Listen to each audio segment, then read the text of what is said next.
I hope everybody enjoys it. Tom Ferry.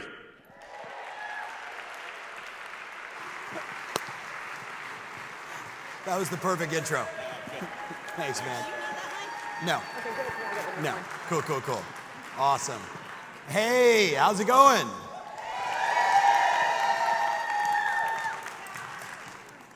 This is a cool vibe, like this whole scene. Isn't this great? I want to be out there like a band playing, but instead, you all have to deal with me. All right. So I got a couple hours with you. Do you have some way of taking notes? Awesome. And if you don't, just in advance, I'll make sure you all get a copy of the slides. Is that cool? Cool. So just so I have context, what's up, Dan? How many of you have never seen me speak before? Raise your hands really high. Just not here. Got it. Okay, cool. I suck. All right. How many of you, though, just so I have context, have seen me on Facebook, Instagram, YouTube, Twitter, TikTok? All right. Okay. I suck less. Just so how many of you have made the mistake of clicking on one of my ads and then I followed you around the internet? I won't say the name, but my buddy JD knows exactly what I'm talking about. I get a text, and this gal's like, very successful agent in Jersey, and she's like, your ads are everywhere. And I'm like, oh, my ads are on Tinder, and you're on Tinder. That was the message I sent back to her. So it sounds like you have some context for me. What I would love to do, and maybe it's just because it's this time of the year, it's my favorite time of the year, and the market is in chaos, which is also one of my favorite places. What I would love is, could we have a conversation, and then can you have a conversation with the person to your right or left, and are you willing to actually do a workshop with me versus just listen to me yap? You guys up for that? Yep. So the pretty gal right here with the white shirt, blonde hair, yes, with the glasses on your head, who your lips didn't move at all. You're not down, but everybody else is. Are you good? And now the other pretty blonde behind you is like, is he talking to me? Or is he talking to both of you? Neither one of your lips were moving. All right. I would have been that teacher, by the way, in like kindergarten. So, click. Are you guys following me on social? Okay, good. All right, so enough of that. Read that to yourself really fast. The last 32 months have taught us anything. Let me give it to you more in my terms. I think it's more clickety-click. Hey guys, clicker's kind of slow. That to me is more what it feels like. Like March 13th, 2020 was one experience. But because I have clients all over the world, in February, I was dealing with my clients in Europe, specifically in Italy, that were like, hey man, the whole world's shutting down. Something's going on here. I've got friends in China. My COO at the time, Cindy Quinn, some of you remember, she's from Shanghai. She's telling me about lockdowns in major cities. And I remember sitting in executive meetings with my team saying, it's going to hit the US. All of our plans should basically be thrown out. The only thing that matters is take care of our clients, take care of our families, take care of our health, go buy 175 laptops, we're going remote. I was having that conversation with my executive team in January of 2020. Not that I'm Nostradamus, it's just I have clients everywhere. So when you start to see what's happening, you knew it was obvious. But how many of you thought what was going to happen actually happened, starting whether it was May of 2020 or June of 2020? How many of you thought we would go from, oh shit, we're all gonna die, to I'm gonna make more money than I've ever made in my life and have no idea why? Pretty interesting times, right or wrong. But the reason I put that Mike Tyson quote up, not only do I'm a huge fan of Tyson, Tyson's daughter plays tennis with my younger son, Steve-O, right? Same club. So it's kind of funny when you're like a tennis dad and you're walking out there and you're like, hey, and then you see Mike like, hey, and you're like, don't want to say anything to piss him off. He's usually stoned, so it's all good. But this is how most of you felt probably starting, I don't know if you were paying attention, March of this year, certainly April, absolutely June. By July, some of you are like, I've been selling real estate for 15 years. I don't know how to sell a house anymore.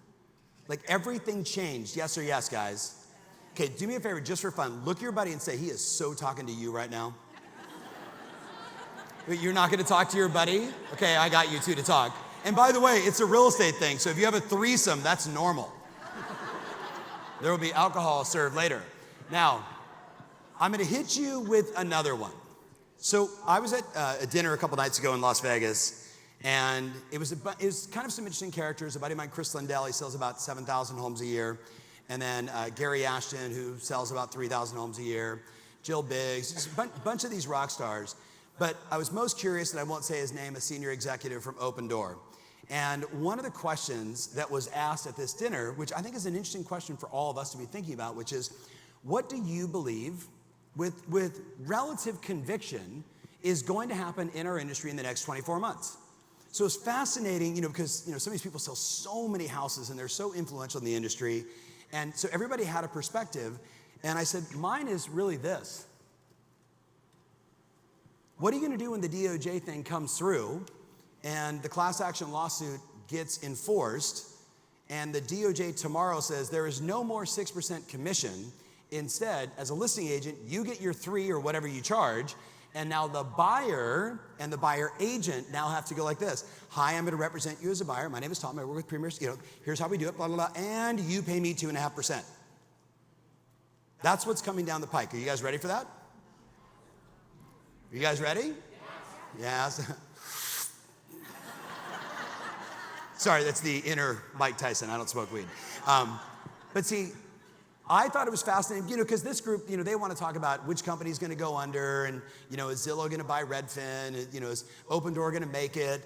And I was like, I've been doing this for 33 years. That shit just happens all the time, right? That's just the cycle, the market. This, though, if this goes down, this is going to be like, and the DOJ won't go like this. Hey, NAR, we'd like you guys to work through a process in the next 24 months to make it happen. They're going to go like this. All contracts change tomorrow. Instantaneously, every buyer agent and buyer agent team is going to go like this. Now what? Now, I'm not saying a lot of people won't make it, but if that happens, that could be catastrophic, yes or no? Now, you want to know why? Because I think instantaneously, this was my prediction to the group, talking like Chris Lindell, 6,000, 7,000 transactions.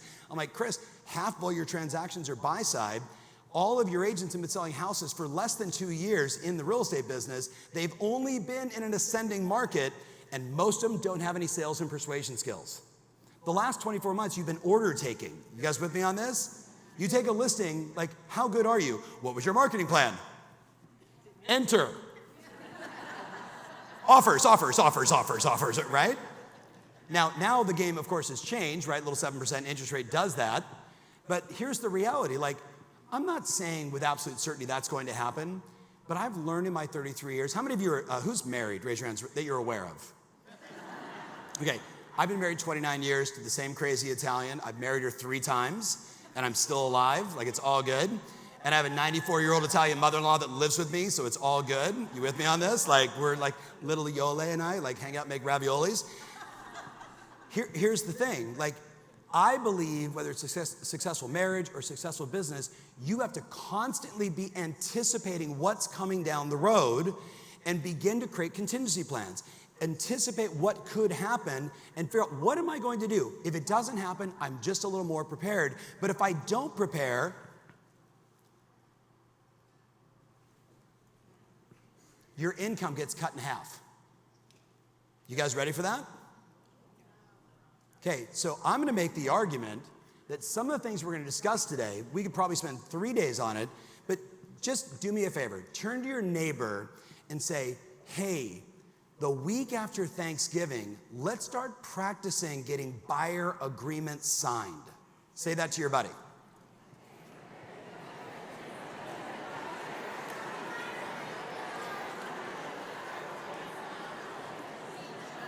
Now, some of you had more to that script. It was just, hey, next week. Now here's the dealio.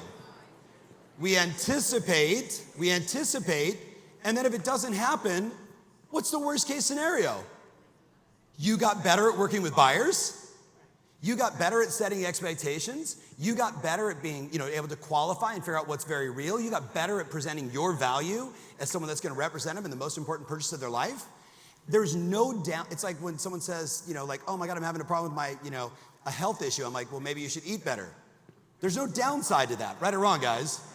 There's no downside to eating better. It's kind of like, well, yeah, it may not, stop cancer, but I'll be healthier, right? Like it's a good move.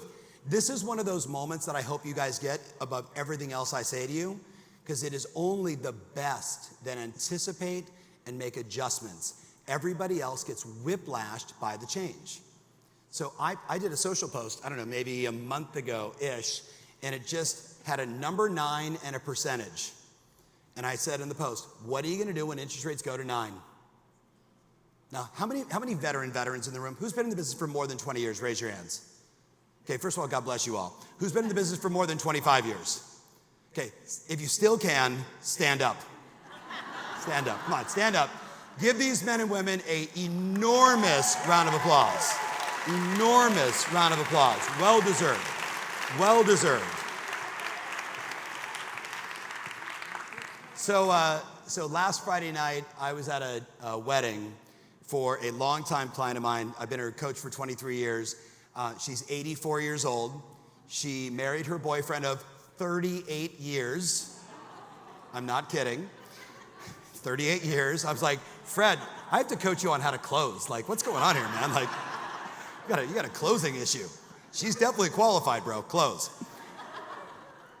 But she's been selling real estate for almost as long as I've been alive, and I'm 52. She's been selling real estate for a long, long time, wildly successful. Her name is Maxine Gallons, right? What makes Maxine so special is, yeah, she's charismatic, and she does all, but Maxine is constantly saying to me, what's coming next? What do I need to do next? I don't want to get punched in the face again. If interest rates go to 9, what does that mean? How does that impact the buying power? Now, she works in the higher end of like San Diego, California, specifically La Jolla, right? So lots of cash deals, but still lots of, hey, I'm going to borrow against my own money, where it used to be maybe like, 1.25% on your loan because you were borrowing against your own cash. Well, now that same loan is at 4.5%, 5%. That impacts even the luxury buyer, right? She's asking the questions all the time, trying to navigate and figure out what's next. And the struggle that I see so many people have, and I'm not saying any of you, is you get stuck in the answer that's in your head, and the answer isn't good. No one's going to buy if the interest rates go to 9. Well, that's a really great thought for you as a salesperson. You just talked yourself out of it, right or wrong, guys? Right? Is lead flow up or down right now? Is lead flow up or down right now on all things advertising? It's down. But where is the intent of the ones that are filling in their name? Up. But if you have a salesperson that's in their head saying the world is over, we're all going to die, and someone's like, hey, I know the interest rate is at 6.61. I'd like to buy a house, but your head is in the wrong mindset, you talk the person out of it. Do me a favor, just look at your buddy and say, your head is a scary place to be.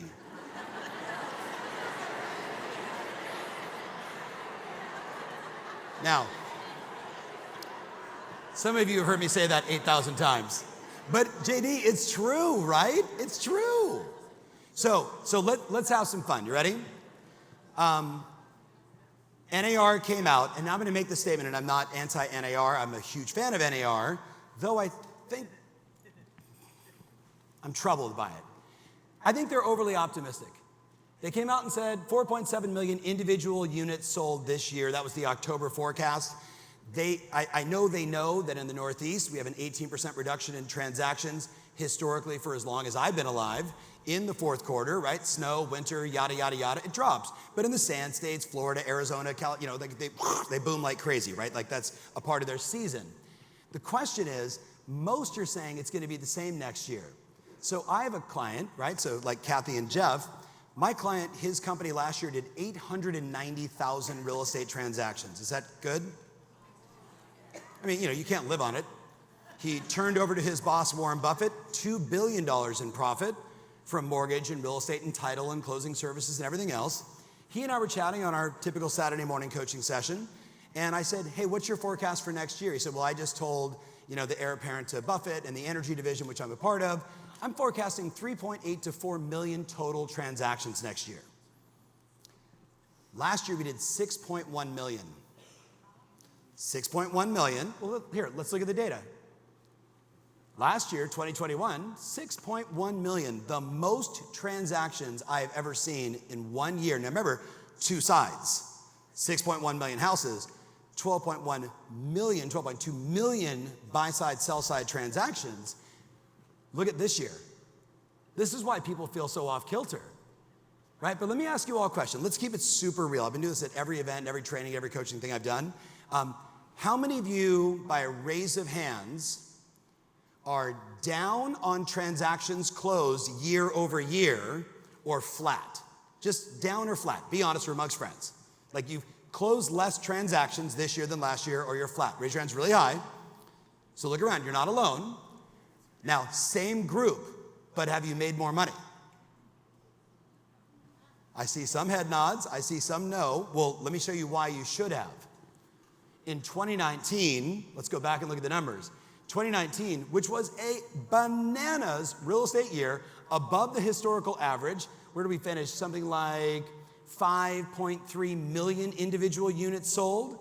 And Cap, from 2019 to 2022, look what happened to gross commission income. We went up by $25 billion in income paid to real estate professionals and brokerages in the last 3 years. So this follow-up boss conference that I was at, JD, most of the room, they were like, I'm flat, some were ahead, some were a little bit behind. I'm like, how many of you made more money? Every hand went up, right? Every hand went up. Now, these are aggressive CRM monsters and, yada, yada, yada. But here's my point to you. When you look at this and say, all right, so if my client or whoever is right, clearly we're on pace to sell less homes next year. Can everybody accept that? Can you accept that? Okay, if you're gonna write anything down, I'm gonna give you like 6 things I want you to write down. You guys ready?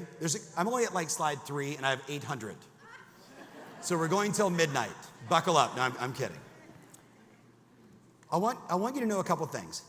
I want you to be the most fascinating person at every dinner party between now and the end of the year. You guys up for that? I want you to be the one that like, holy shit, but you gotta talk to. Did you hear what she said? So I'm gonna give you some stats that some of you will know. I don't think most of you will, but if you know this and then someone says the question you all get above anything else, which is what? How's the market? Right? Now they ask you like this, how's the market? Are you okay? Do you need some food? Right?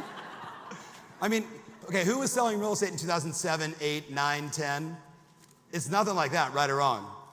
I mean, we have no bad mortgages. We have zero, like today, if you're like, oh my God, I stopped making your payments, they're like, well, you should sell your house. You still have $300,000 in equity. Congratulations, right? It's a very different environment, but it is different. So here's a bunch of stats, ready? For some of my besties, don't say this, you were with me yesterday, Max, don't say it. How many homes are there in the US? Oh, that's interesting. So the product that you sell, you don't know. That's fascinating. Do you know how many homes there are in the market that you serve? Okay, so 2 of you, good. Should you know that? Fun fact, did you know there's 133 million homes in America? 133 million. Now that includes duplexes, triplexes, and fourplexes, because from a mortgage standpoint, they're all clumped into the same. There's 133 million homes in the US. For Jeff, right, as a home builder, post 2010, 11, 12, did a lot of builders start building again? They were like, we're gonna wait a little bit. We're gonna see how this thing works out. The most recent stat says, right now in the US, we are 6 million homes behind the demand. We are 6 million homes behind the demand of buyers that wanna buy. 6 million homes behind. So we should be at 139 million homes. Now, I was in Hoboken yesterday, and I asked this question. It was hysterical. The guys, I'm like, how many people are there in the US? And someone was like, 300 million. I was like, dude, there's like 300 million people in Florida. Like, what are you talking about? I'm like, I come from Southern California. You with me? There is at least 25 million illegal aliens in California. Minimum. And by the way, I play a game, and this is a fun game. If you really want to figure out who your friends are and how they think, this is my favorite question. You're the President of the United States. You can do any 3 things you want. What do you want? You can do anything you want. Executive order. Just write that shit down, and it gets done. And it's fascinating, the shit that people say. But what you know is what's in their head and what's in their heart. And my number 2 answer is, I'm going to annex Canada and Mexico. And people are like, oh, you're insane. I'm like, no, think about all the real estate. We would kill it. All that oceanfront. I'm very much a capitalist. You guys with me on this? And culturally, we're so similar, right? Like I'm a street tacos guy. Here's my point. We have way more people, not enough houses to sell. Builders have been timid, and now a bunch of them have sticks up and they're building houses like crazy. And now they're like, oh, great, thanks. 7% interest rate, 6% interest rate. Things have halted. You guys with me on this? But here's the other interesting one. How many of you know of the 133 million homes right now, how many of you know how many or what percentage have zero mortgage? This is a fun fact. You ready? 39% of all homes in the US have no mortgage. 39% of all homes in our country have no mortgage. How about this? 3% of all homes in America, 3% of all homes, which is a big number of 133 million, 3%, if they sold today, they would break even or make 10 grand. 3%. 3%.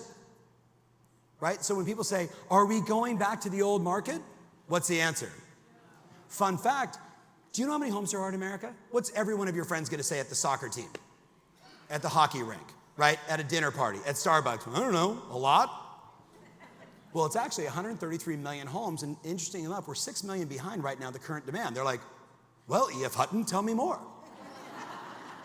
You're immediately the person they want to talk to. Then you say, well, what's really interesting is right now there's less than 3% of the homes that could potentially be in trouble because they put a little bit of money down and they bought, let's say, in the last 12 months. But of the 3%, basically all of them, if they sold, they would sell for break even or they'd make up to $10,000. But the more interesting one is that 39% of all homes in America have no mortgage. Think about that. Zero mortgage. So if they sold or they had a problem, they would just sell and cash out. But now here's the other number. Now, JD, you're gonna know this because of the mastermind. Of the remaining balance of homes, so 39% have no mortgage. Of the remaining balance, what is that? 60, thank you, that number? That number of homes, 65% of the homes with a mortgage have an interest rate 3 or lower. 65% have an interest rate with 3 or lower. And then we wonder why they don't want to sell their 2.75 interest rate to buy the house that they desperately need at 6.4. Does everybody get that? That's the quandary, that's the problem we need to solve. Yes or yes? How many of you are with me on this? Okay, so we should get into that today.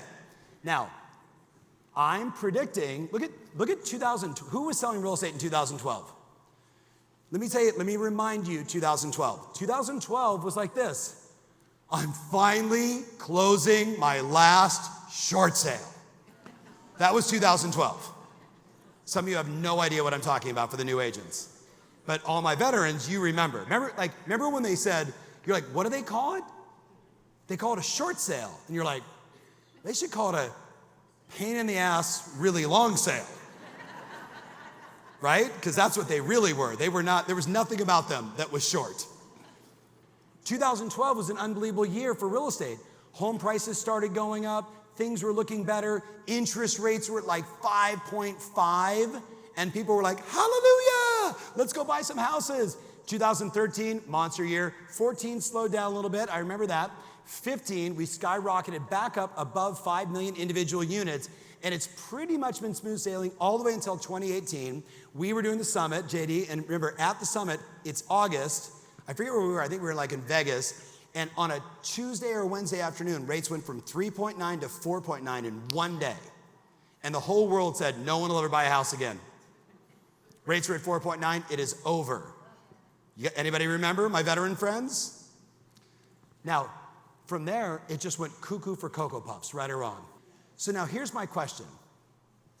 With this much money still available, and if we just do, I don't know, if we go back to 2020 numbers, transaction-wise, if we go to 2012 numbers and we sell 3.8 million units, does it really matter how many homes are sold in the country, or does it matter how many homes you sell? Which one? Which one? Not us, you. Well, you guys are a team, so you could say, screw them, me. The point is, write this in your notes, there's a market in every market. There's a market in every market, and we're gonna unpack all of it. We're gonna unpack all of it today. So let's jam for a little bit. I just love this phrase. Though it gets some people to kind of freak out on me, so I used to say it like this during the pandemic. There's only two kinds of real estate agents, lions and sheep. Lions and sheep, that's it. And I like it because, I don't know, like I like being outdoors. The thought of a lion or a predator, you know, like, think about this, like a lioness, she only has one thought every day. Only one. The simplification of her life is so beautiful. Here's her only thought. You guys want to know what it is? Take care of my kids. That is the only thought. She doesn't wake up and say, what are the interest rates? If the interest rates are high, should I eat anything today? Should I follow up today? Should I go out and hunt today? A lioness wakes up every day and says, take care of my kids, go kill, then get some sleep. And if I didn't kill, if I didn't get some food, she doesn't say, maybe I'll think about it again tomorrow. No, she goes out again in the afternoon and she kills until she takes care of her family. Sheep, on the other hand, rates are at 7. No one will buy a house. It's almost Thanksgiving. It's October. Well, it's almost Thanksgiving. People were saying that to me in October. I've got family coming to town. I'm like, it's October. We haven't even carved the pumpkin yet, and you're telling me you can't work? I'm like, you're a sheep. And by the way, I love lamb. Lamb is yummy. Here's the thing. It's predators and prey right now. That's the entire real estate industry. Let me give you another fun fact. You probably know this. Ready? How many real estate agents are there? I didn't say realtors, real estate agents. In the MLS, it's 1.62 million. All MLSs, 1.62 million. NAR says somewhere between 1.3 and 1.4, and that number, by the way, is spiraling in this direction, and we could lose 300,000 agents this year. Isn't that awesome? Right? Oh, no. Wouldn't it be cool if you could pick the agent? How are you like, hey, Martha, out. Fred, gone, right? That would be rad. You actually can do that by simply adding 3 more transactions. 2.7 is the average number of transactions per agent for the bottom 75% of every MLS in the country. A year. 2.7 is the average. The top 25%, last year, this year, the year before, the year before, the year before, and the year before, if you're in the top 25% of your MLS, that group of individuals and teams and assistants and family businesses and everything else you know, they controlled 71% of all the transactions and all the volume. It is predators and prey. It is the rich and it is the rest. And you know the beautiful thing about real estate, and you all know this, I can never say the word ethnicity. That doesn't matter. Religion doesn't matter. Background doesn't matter. Color of your skin, language you spoke originally in your life, none of that shit matters. None of it. Remember Thach Nguyen? I had a client of mine, Vietnamese immigrant family, came here during the 70s crisis. He becomes a real estate agent at 19. He becomes a client of mine at 20. I get him to sell 40, 50, 60 houses a year. Super heavy Vietnamese accent. It's a little bit less today, but I say keep it because it totally works for you. Keep going. Because females with accents outsell everyone. I'm not kidding. Females with accents. Because they go, where are you from? And you're instantly in more rapport. Some of you are like, I need an accent. I just moved from Long Island to Texas. You have an accent. I learned that. I was like, dude, they're like, we don't say that around here. I'm like, you are now. I ain't changing. But here's the thing with Thach. Thach would literally say to me, you know, Tom, I'm not butchering his, but like just this is how he was saying. Like, I go on these presentations and I just say to people, you want to sign or you want me to read you contract? They're like, we'll just sign. He turned it to his advantage. You guys with me on this? So don't tell me that your parents didn't raise you right. You didn't get a puppy when you were 4. You know what I mean? And you're still pissed about it. Or 5 years ago, somebody wronged you and that's why you don't sell houses. You need a therapist, okay? Predator versus prey. Tell your buddy, which one are you? Be honest. Which one are you? Predator or prey? Now, if you had to think about it, you're yummy. I mean, a little salt, a little pepper, right? A little olive oil, light over the grill, yummy. Sheep is good, it's good food. It's really lean meat too, it's awesome.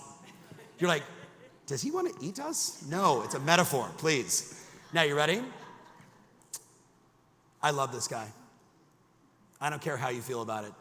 He is Leonardo da Vinci had a child with Henry Ford.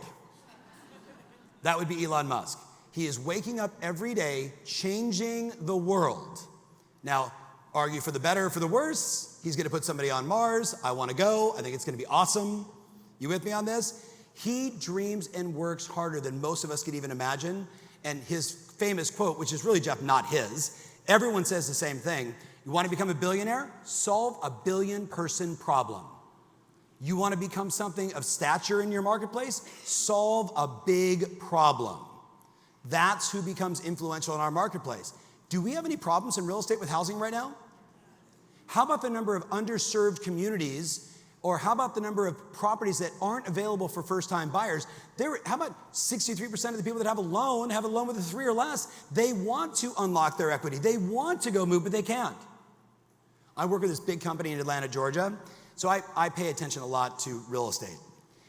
I live in Dallas. South Dallas, very impoverished, kind of troublesome, bad schools, bad socioeconomic situation. Same thing in South Chicago, South Detroit, south of basically every major city in the country. Just, it is what it is. I don't know why. I don't care. My response is to all of my friends, let's go buy all of the R3, 4, 5, 6, 7 zone properties, and let's go build low-cost, new construction, 3, 4 units a time on all this, and let's do our part. Does that make sense? Take a big problem and go solve it. Don't be the one that's trying to crank it up on the prices. Make it as easy as possible for them to buy a home, because that's what changes people's family dynamic forever. Yes or yes, guys? Find a big-ass problem and go solve it. Now, your current big-ass problem may be you don't have enough money. Are you working to solve that? 4 of you. Awesome. I think one of the biggest problems you guys have today is a lack of individual leadership. How many of you have a family? Who's got a family? Who's got kids? Raise your hands really high. Now, do you think kids need leadership today? Yes. Could you argue more than ever? Yes. Right? How many of you were raised like me? Hey, try and be home when the lights go on the streets. They didn't say, my mom never said, where are you going? She did occasionally, as I got older, say, don't die. And by the time I was 14, I had a mohawk, and I'd say, see you on Sunday, and it was Thursday. And me and my buddies would get in vans and go to punk rock shows, right? That's just how we were raised. I had 2 kids. My wife is older than me, so overly helicopterish. She's like, they can't go outside. I'm like, you lived your entire life outside eating dirt. They need leadership today, yes or no?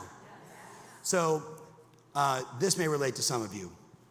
I was in Boston a couple weeks ago. Matter of fact, it was whatever the last day of September was.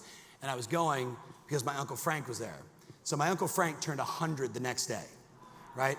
My Uncle Frank is the last survivor of the 101st Airborne Division. The last survivor, like paratrooped in on D-Day. Yeah. Oh, you have no idea. He didn't put all the Purple Hearts in because he had like 8 of them. He did put the scrap metal in, which is at the very bottom. He was in Battle of the Bulge, Market Garden, like name every. So does anybody see the show Band of Brothers? He was like, I knew Lieutenant Winters. I worked with him. He was in that group. Like I get like goosebumps just thinking about it. So I take my boys who are 23 and 21. They've known Uncle Frank their entire life, but he's in Boston. They were in California, so they didn't know him as well. So I was like, fellas, I'm gonna go do a gig, and then let's go to Boston. We'll have dinner with some friends, and then let's go see Uncle Frank the next day and hang out for like 30 minutes. He's 100. Let's be mindful. Frank wanted to talk to him for hours. Hours. So, Frank, how you been? I had to go to the dentist recently. I'm like, how was that? Oh, they had to remove a tooth. And I'm like, man, how many needles they put in your mouth? Means no fucking needles. Just pull it out. That's tough, right or wrong, guys? Some of you are like, I need to take a pill before I go to the dentist. Now, I'm not calling you a lamb. We've been conditioned for that kind of stuff. But I remember asking, like, boys, any questions you want to ask Uncle Frank? And so my older son is a history major at SMU, and his obsession is sort of World War I, World War II, and then he goes all the way back to, 2,000 years ago. And he's got one of those memories, right? He remembers everything, all the details. And he's like, Uncle Frank, when you got the scrap metal in your leg, which hospital were you in? Like, he's asking the detailed questions. And Frank's like, I was at this hospital, I got transported there, blah, blah, blah, blah. And he said, could you have gone home? Because you had already, had like 6 Purple Hearts, you'd already done this. You said, blah, blah, blah, blah.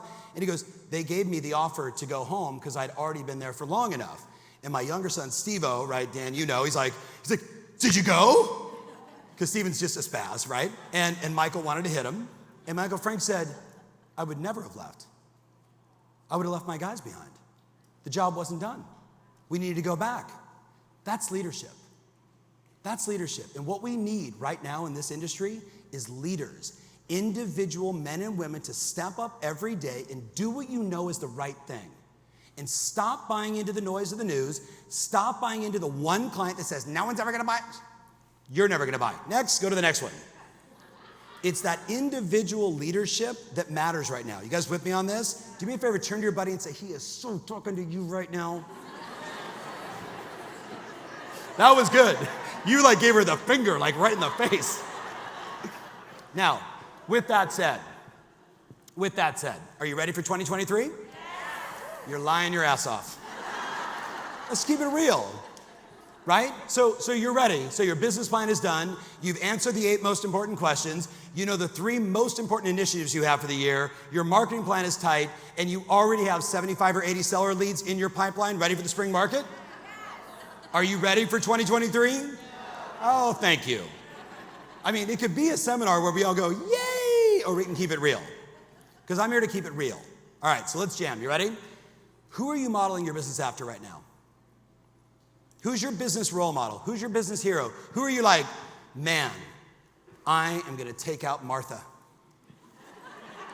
Number 1 agent, there's a woman named Martha in the room right now going, what the hell's going on here? Martha, we love you. I'll give you an example. I have a longtime client, like I've known her since her daughter was this big and her son's this big and now he's like 6'8". And for a long time, she was the number 15 agent in the world for Century 21. I got her to number 5 in the world. And then she actually left and started her own brokerage, kind of during the REO days for all the REO assets. Fast version, I said, so when I first met her, Laura Dandoy, some of you remember, I said, hey, Laura, so when you first got into real estate, what did you do? She goes, well, I was a competitive athlete. So when I got into real estate, I left banking where my income was limited. I wanted to have unlimited opportunity. I wanted to make a lot of money. My husband's a truck driver, Mark, beautiful Italian guy, sits behind a rig. He was only gonna make what he was gonna make, but I could make unlimited potential if I was in real estate back then with the average sales price, by the way, of like $350,000. She's like, so I knew if I could find the best person in the industry and steal everything that they do, I could do the same. That's a little bit different from how most people get in this industry, yes or no?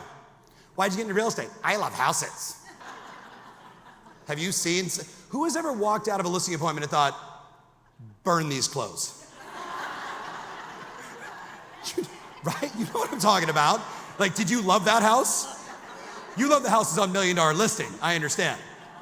She says, so I called my broker and said, who is the number 1 agent on the planet for our brand?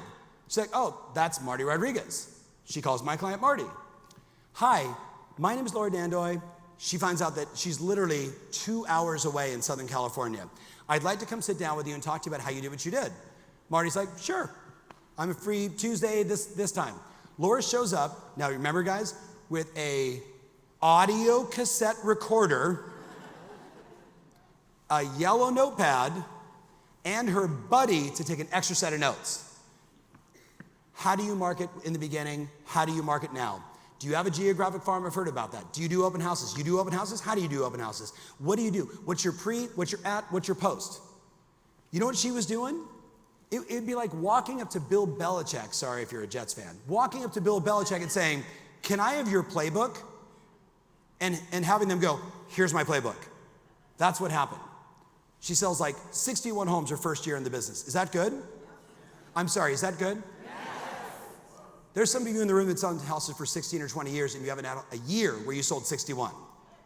And she did 61. And her husband made enough money to kind of cover the lifestyle. This is just, I got the playbook, I'm going to run the plays at work. Does that make sense? Who are you modeling your business after? Who are you modeling? And I say this with the utmost respect. Most people in real estate, you model your business after the 4 to 5 agents you spend the most time with. So if the constant conversation amongst the 4 or 5 of you is, what are we doing for lunch? Are you going in today? If that's the typical question, right? Some of you are like, ha, ha, ha, ha, ha, ha, ha. So I want to give you a snapshot, just a snapshot, but I'm going to tell you something about each one of them. So don't just be enamored by their numbers, write down the individual thing that they do so well. So, for example, Andy C. So, Andy's been my client for 20 years. Andy cut his teeth 20 years ago like this, brand new agent, right? Little Chinese dude. The CEO of his company is my personal client. He says, hey, will you talk to this kid? He seems to be pretty ambitious. Sure. Hey, Andy, how can I help? Like old school, like phone versus Zoom. Hey, Andy, how can I help? Hey, I'm new. I've got 1 kid. I got 1 on the way. I'm married. I'm getting into real estate. I really don't know what I'm doing. And I basically say to him, Kathy, you need to have 3 to 4 hours of conversations every single day with people. 3 to 4 hours of conversations. He goes, well, what do I say? You're gonna go into this thing called the MLS. It's not Major League Soccer, it's the multiple listing service. And he's like, okay, what do I do? You're gonna look at the new sales, you're gonna look at the pending sales, you're gonna look at the prices, you're gonna do a historical look back, you're gonna look at the inventory that's available, you're gonna start looking at what's selling, what's not selling. Are condos hot, are they not? Why do 4 bedrooms infinitely sell faster and for more money than 3 bedrooms? And he's like, oh, okay, how often should I do that? Every day, twice a day, and there's a thing called the hot sheets. You'll get to that next. He's in California, their MLS has that. So he's like, okay, and I said, then whatever you read that's interesting, you're then gonna talk to 3 to 4 hours a day, conversations with people, and people are gonna wanna know what's going on because everybody has one question all the time, which is, and he actually would give people updates. And sometimes he did it at the door, and sometimes he did it at the phone, and sometimes he did it at open houses. And he did okay his first year. Sell like 8, 10 houses, right? Next year, he sells like 15, 20, right? And he keeps growing and growing and growing and growing. And then he finally calls me, this is like 12 years ago, and he's like, okay, coach, I'm making good money. I'm successful. I got 4 kids, happily married, blah, blah, blah. What's next? And I said, geographic farming. And he's like, geographic farming? He's like sending direct mail to the same people over and over again so they know you, like you, and trust you enough to call you? I go, yeah, he didn't say it that way, but that's what it is. Do you guys get that? Tell your buddy how big your current farm is, just real fast. How big your current geographic farm that you market to every single month, tell them how big it is. How many homes? Wow, that was a really big number. 7? None? Okay, be honest, raise your hands if you've ever thought you should have a targeted community that you become the agent for everybody. Who's ever had that thought? Now, ready? Thinking isn't enough. We start with 2,000 homes. The turnover is high enough. We do 3 mailers a month for the first 3 months. That's called Chinese water torture. Hey, I'm Andy. Hi, I'm Andy. Hi, I'm Andy. Hi, I'm Andy. Like direct mail, direct mail, direct mail, over and over again, right? Then we go to just 2 pieces a month. And he starts getting come list me calls.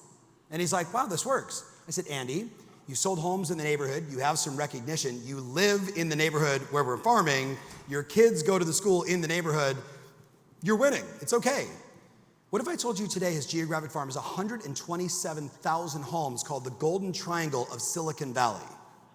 Put Apple spaceship building in the middle, then look at how many transactions last year. Look at his volume last year, shy of $1 billion. How big is his team? He has 5 full-time licensed assistants that do everything, and he has 8 salespeople on his team so someone can hold open houses other than Andy, because they did over 700 open houses last year. You wanna know why? Because people come into open houses looking for listing agents. Did you guys know that? Well, I did an open house once, and it was boring and no one was there, but I did get to watch football. Andy puts 30 to 40 signs out for every open house. And then if you do 8 to 10 on Saturday and 12 or 13 on Sunday times 30 or 40 houses, what do people start to say? I see you everywhere. I see you everywhere. And Andy, during the summertime, has a home in Hawaii now. And guess what he does? He flies to Hawaii with his kids, and he comes back, ready?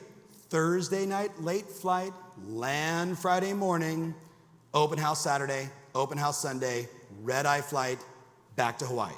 Because he can sell houses over the phone, but he can't do open houses over the phone. Now, I think Andy's a very interesting model, because you know him, he's charismatic, but he's not like super charismatic. But you know what he does? The foundational stuff. Every single day, all day long, conversations, following up. You know what he said to me once? We did a podcast recently. I go, what do you think is the key to your success? He goes, hold on. Hey, this is Andy. How can I, in the middle of the show, hey, this is Andy. How can I help you? Yeah, I'd love to. Cool. Tuesday's great.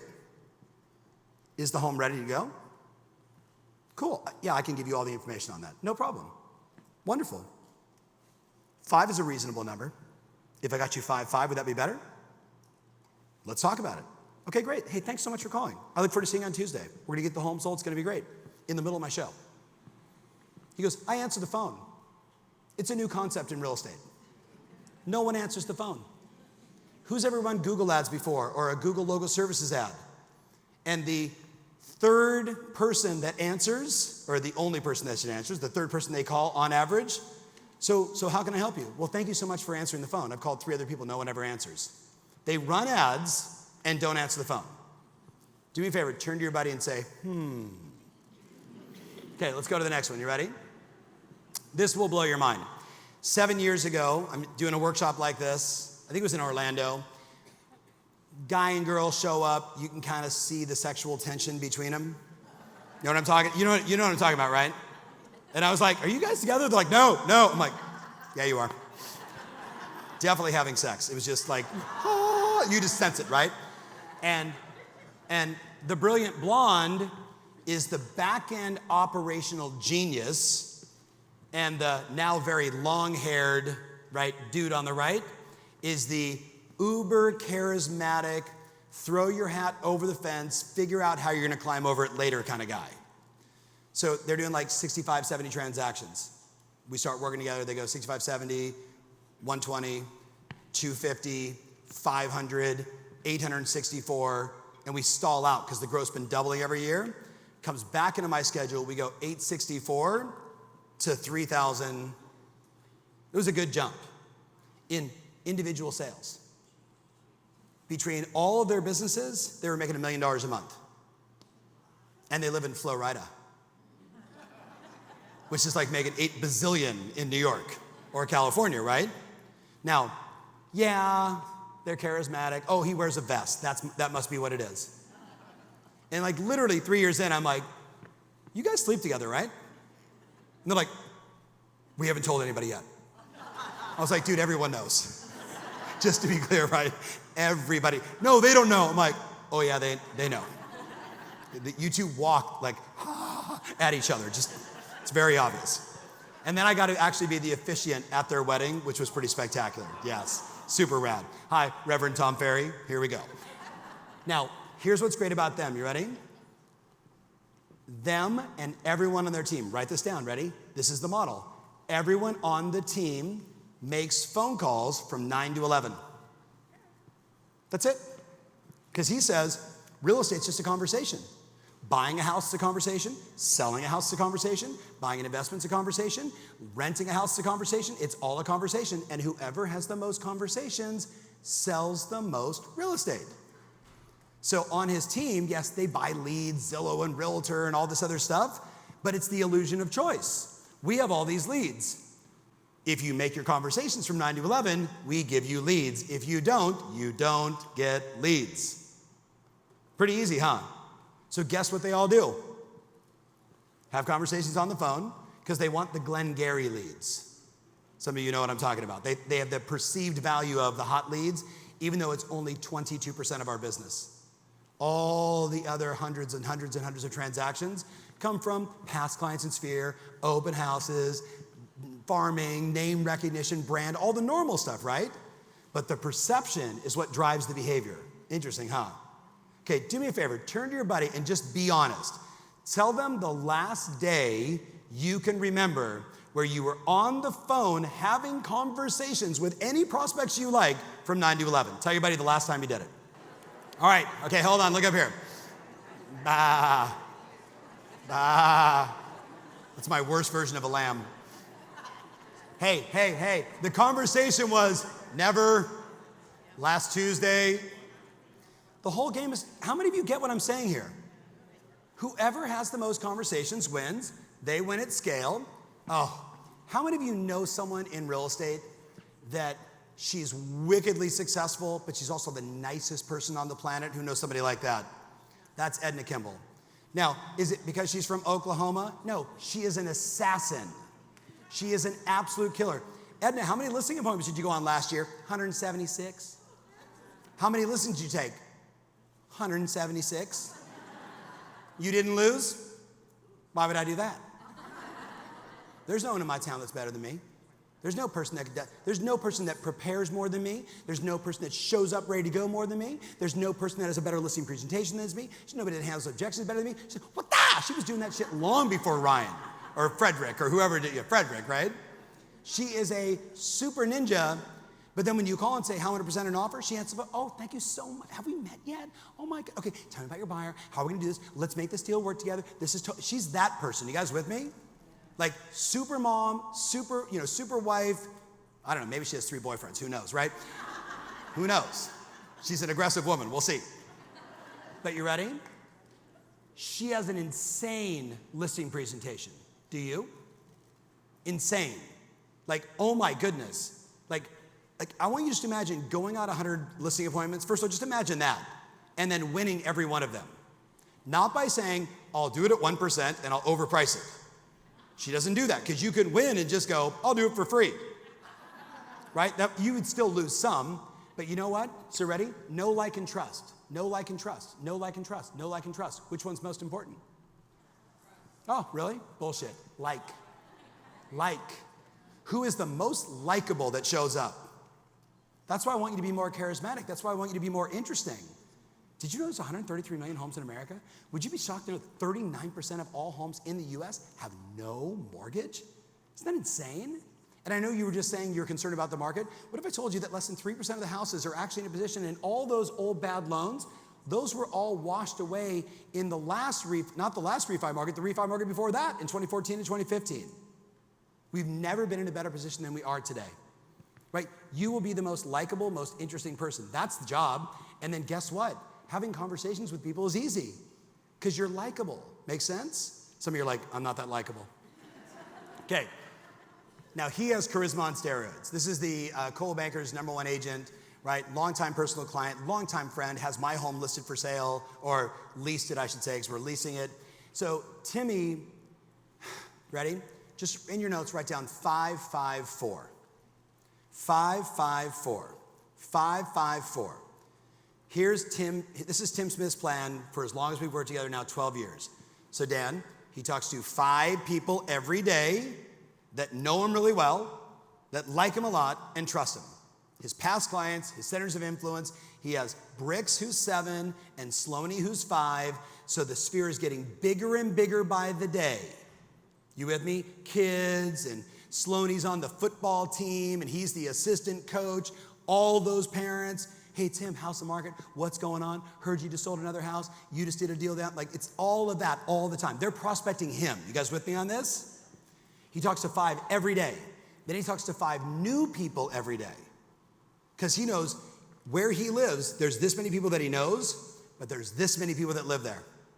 And he's trying to expand his reach as much as possible. So 5 new conversations, and then he has 4 follow-up conversations every day, and typically more. Typically more. Do you guys, you know this. Do you all know that today, the average real estate agent only earns 35% of their potential? So whatever you earned, you're earning about 35% of your potential. Do you want to know why? Do you want to know why? This is not like some cliche thing. This is data. You want to know the data? Okay, tell your buddy on a scale from 1 to 10, 10 is the most ruthless, the most disciplined apex predator of follow-up, and one is a sheep with a busted leg with 27 wolves coming after you. How would you rate, honestly, your ability to follow up with consistency and nurture over months and months and years with a prospect? Tell your buddy, 1 to 10, where do you rate? 2? Just keeping it real? What do you think? 9? I love you, good job. You'll see why. Now you ready? So what if I told you, my friends, what if I told you 1 to 90 days, 35% of all your business. 91 days to 7 years, 65% of your business. And what happens is most people, you meet them and you get them under contract in 90 days and you move on to the next one. And it's why you sell 6 homes a year, 7 homes a year, sometimes even 10 or 15 homes a year. But all of the money is in long-term nurture. And let me tell you the one script. Okay, so you ready? I'm your lead. You call me. What do you say? What do you say? Hey, I know who you are, so I got you. So, hey, and then after you say, I'm Matthew, I go, hi, Matthew. You say, I'm checking in. The single worst script on the planet. If you say to people, I'm checking in, lovingly, I want to punch you in the throat. So you can never say that garbage again. By the way, I'm going to give you guys a script today on how to get more referrals. Do you guys want to get more referrals? Okay, I'm going to give you an insane script. What you say matters, yes or yes? And if you say I'm checking in, you are not a professional.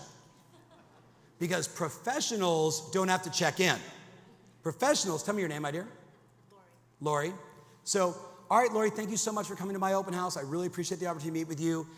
So you mentioned that you want to start the conversation maybe in February. Is that correct? So should I call you the beginning of the month or the middle of the month or the end of the month?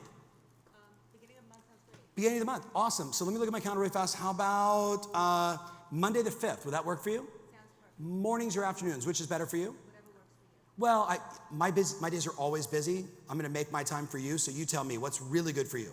Why don't we start in the morning at 9? Start in the morning at 9. Okay, actually, can I call you at 9:15? I've got a 9 o'clock already. Okay, so, by the way, all women, raise your hands. Raise your hands.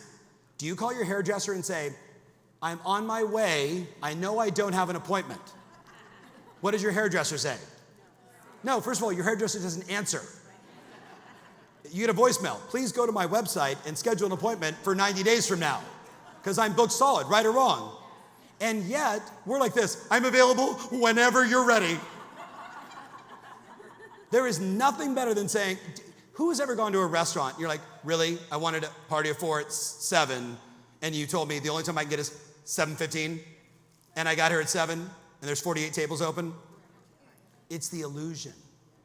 It's the illusion. That's all it is. So Lori, I've got a 9, but it's only going to take 15 minutes. Can I call you at 9:15? Should I call you on your cell, your home line? Which is better? Cell. Can I get that number, please? Cool. I'll call you February 5th at 9:15, and we'll have a discussion. I'm excited about being your real estate agent. This is going to be great. Enjoy the rest of your weekend. Have a wonderful holiday. And guess what I do Tuesday the 5th at 9:15? I don't go, hi, Lori, I'm checking in. Hey, Lori, Tom Ferry, your real estate agent, calling as promised Tuesday the 5th on Monday at 9:15. How you doing? And you know what you just established? You're reliable. Does reliability matter? Oh, I'm sorry. I know I was supposed to call you yesterday, but I was really busy. I was hungover. The Giants won, though, so you know what I mean? I'm calling as promised. That is the best script on the planet. I'm calling as promised. What if they don't answer? Hey, Lori, I'm leaving you a message. I'm calling at 9:15 as promised. We met 160 days ago at, whatever, blah, blah, blah, blah, blah. I'll send you a text. You must be on the other line. Call me right back. I only have 30 minutes. And then I text them, or better yet, I do this, Lori. Hey, Lori, Tom Ferry, I called you at 9:15 as promised. Please call me back. My number's da-da-da-da-da-da-da, and I send them a video. Does that make sense? Because this, they go, who's that? And then they go, oh, it's her. She's got the glasses. I always liked her. Oh, and they see you, right? And they connect with you. And they remember how you made them feel when you met them at the open house or the soccer game or whatever it was. Make sense? Okay, do me a favor. Look at your buddy and say, you don't check in anymore. Say to your buddy, ever. Oh my God, it's such an amateur script. All right, you ready? Let's keep going. I think you get, so ready? This gal went from doing it all by herself to having a couple assistants. All by herself to having a couple assistants. All by herself, she went as far as she could go by herself and then said, I have no life, I have hallway sex. You guys know hallway sex? Hallway sex is you walk past your spouse and go, screw you. Hallway sex. Some of you had a totally different visual. You're like, oh, she's hot. I like hallway sex. All right, let's go. That's my client who I was just at her wedding, right? Mazel tov, 84 years old. So get this. She's a scheduling machine. Do you remember the show Dancing with the Stars? Her best friend is Mary Murphy, who was one of the co-founders of the show. She was the pretty blonde, right, Southern gal. Maxine, the one on the left, 84 years old, dances 3 hours a day, 3 o'clock to 6 o'clock, 6 days a week. 6 days a week, and they sell 80 to 100 homes a year, her and her daughter. She talks to 5 past clients every day, and she does 5 follow-up sessions every day. And this is, hi, it's Maxine, following up as promised. How are you? What's going on? But that's what she does. Every day, every day, every day. You know what she says? So, oh, by the way, Marty on the right, she has 2 sons. One plays for the Houston Astros. One used to play for the Houston Astros, already has 2 rings, and got traded to the Phillies and went to the World Series against the Houston Astros. They went to every game. They travel pretty much starting from the playoffs forward to every one of the games for both CJ and for Garrett. And for years, when they played at USC, University of Southern California, they went to all the games. And then when they got to the amateurs, they went to all the games. They travel obsessively. Because this is what Maxine says. Tom, I can have conversations with people all the time. Doesn't matter where I'm at. And when they call and I'm in the middle of a baseball game, I answer the phone because that's what customers want. They want like speed. So I answer, hi, it's Maxine. Hey, how are you? I'm actually watching my grandson play today. Can I help you or can I call you back in like 1 hour? Oh yeah, Maxine, go Garrett, right? She's 84. This is a bad year for them. They'll do like $4.5 million in commissions. It's a bad year, okay? Relentless on her schedule. Relentless on her schedule. Sorry, gotta dance. How about this? Hi, will you come list our house? It's a $20 million oceanfront. What time before 1 o'clock did you want to get together? Well, we were actually thinking you could come over around 4:30. I have a standing appointment between 3 o'clock and 6 o'clock. I can't make it. I'm 84. I sell a lot of houses. I can't see so well. If I drive at night, I could die. So what time Sunday morning at 7 did you want to get together? You guys have met Maxine. This is exactly who she is. She gets people to bend to her reality. Does that make sense? How many of you guys got that? So last one, Canon. Okay, this superstar, 23 years old, 3 years in real estate, been a client for all 3 years, lives in Tacoma, Washington, is an adopted child of a family of 6, the youngest in the family and the only black one in a very, very lily white neighborhood of like Washington. You with me? And he told the story at the summit and it was so inspiring. I was like, yes, tell him, right? So here's this kid whose coach says, look, man, you don't know a lot of people. Your friends that are 20 aren't buying houses from you. You got to go knock on doors, do open houses. You got to do all the gritty stuff. By the way, he also owns 3 businesses separate from his real estate practice. He and his wife own 3 coffee shops. And he's a classically trained musician. So he's also in a band. He's got a very full life. He only sells, 20, 22, 23 homes. But he's ascending. He's only 3 years in the business. And guess where his business comes from? 2 places. Knocking on doors / open houses, because we know that works. And doing a shit ton of video.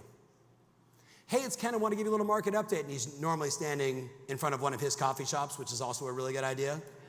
Because then when they see him there, they're like, you're that kid, you sell real estate?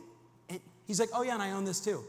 You own, how old are you? He's like, 23. They're like, Well, I bought this one. I bought this one 2 years ago. I bought the first one 3 years ago, and then I got another. Do you know this one? Yeah, I own that one also. Like, and you sell houses? Yeah, I help 25, 30 people a year buying and selling. How can I help you?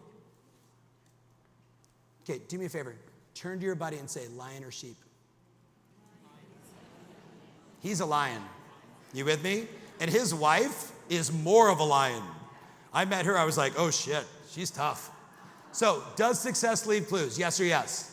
Okay, we're gonna pick up the pace. I'm gonna go through a whole bunch of these. I'm gonna put them all up and let's talk about them real fast. You ready? Number one, they are extremely competitive. Are you? This is not rhetorical. They are all extremely competitive. Are you? Okay, so some of you said yes, which is why I said to you guys, competition, competition, competition all the time. Guys, look up here.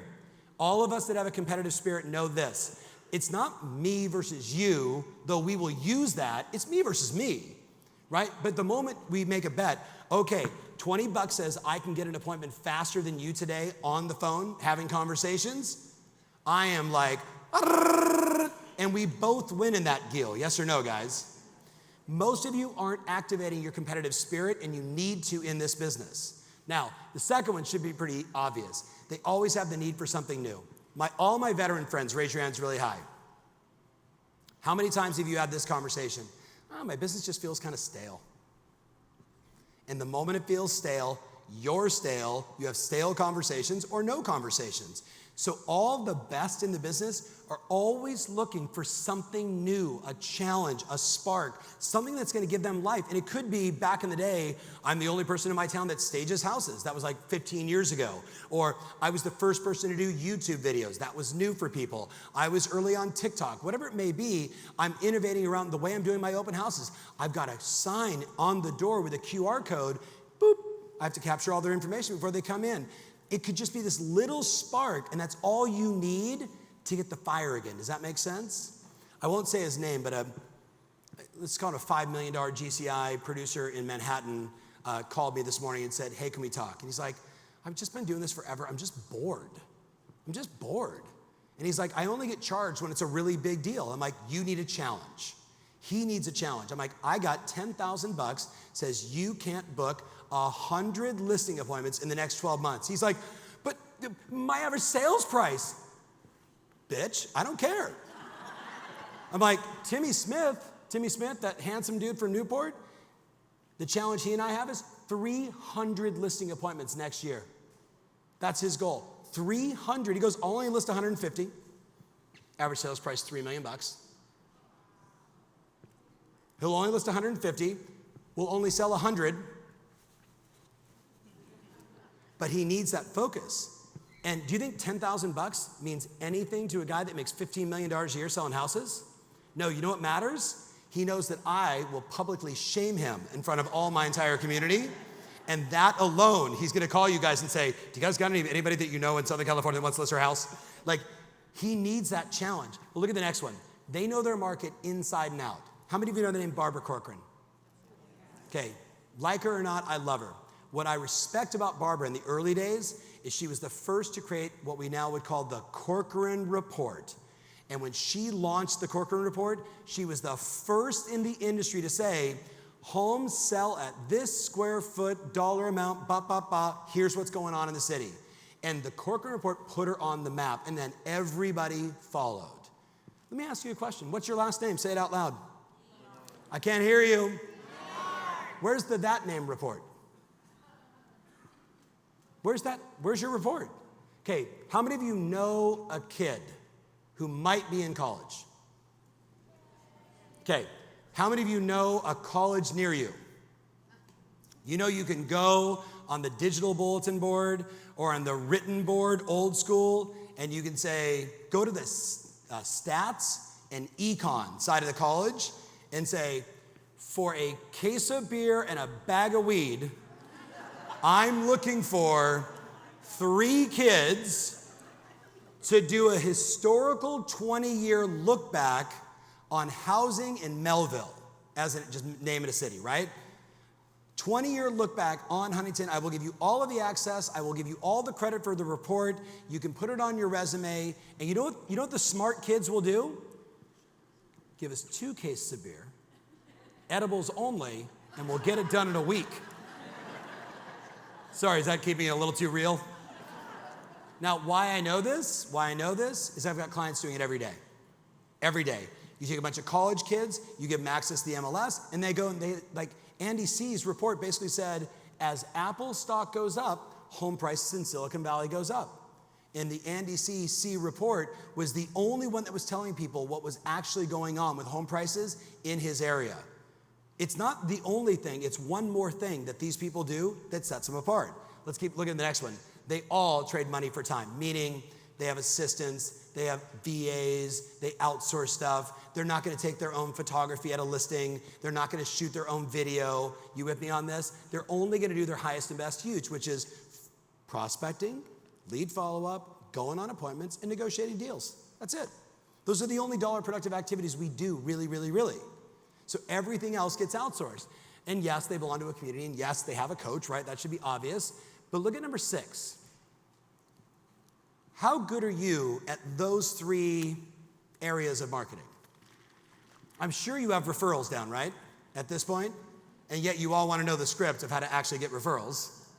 So that's interesting. That means whatever, you might be actually like checking in on people, and that's scary.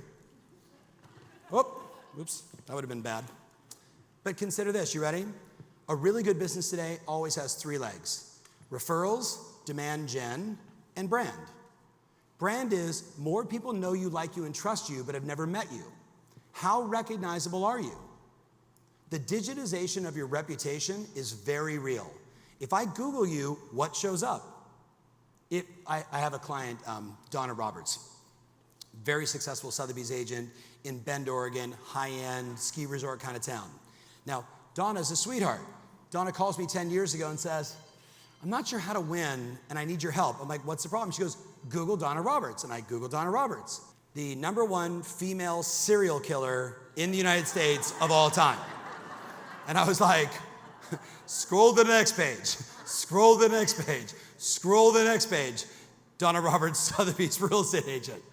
I was like, well, either change your name or we need to create more content, more YouTube videos, more SEO, more blogging, more.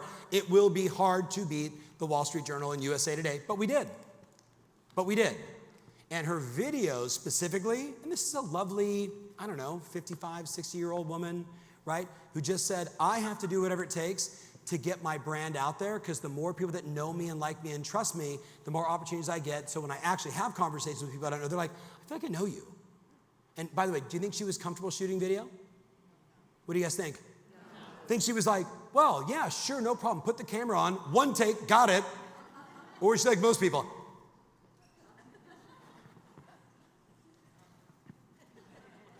Hi. Oh. I should smoke weed. Hi. But eventually, like riding a bike, driving a 6-shift car, what happens? What happens? You get comfortable, right? You didn't have sex for the first time and say, that was awkward, never doing that again. No, you were like, that was awkward, but the finish was strong. Let's work on that. Let's practice that script. It's the same thing. And well, maybe shooting video is not the same thing, but it's really good for your brand. You guys with me on this? Now watch. Brand is how many people know you, like you, and trust you. So when you do an open house, they go, oh my God. You with me? When was the last time you walked through the grocery store and somebody went like this?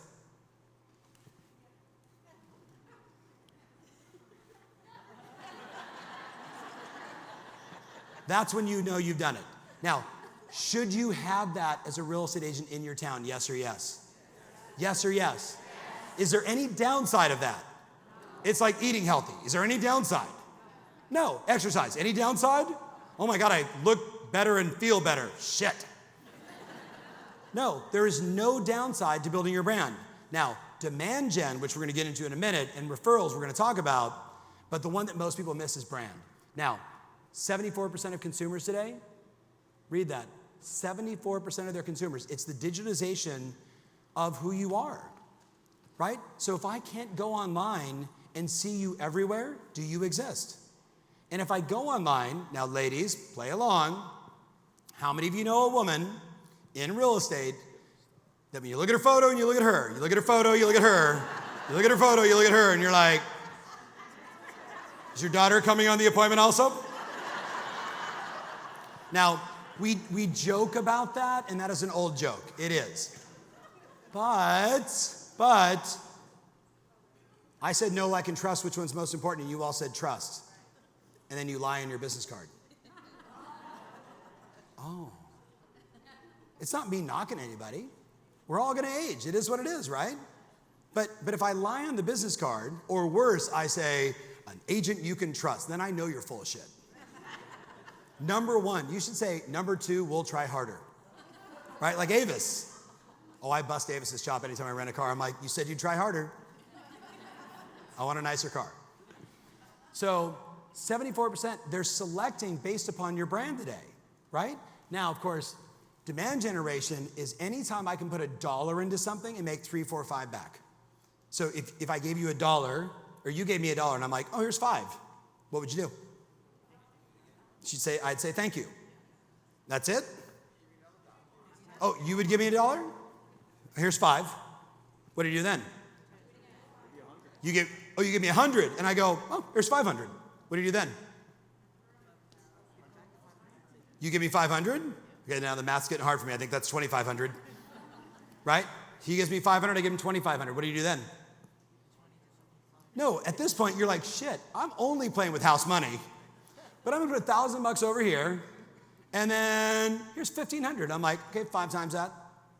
I have clients today that spend $100,000 a month on Google. You wanna know why? Because they put $100,000 a month in, and they get $400,000 back.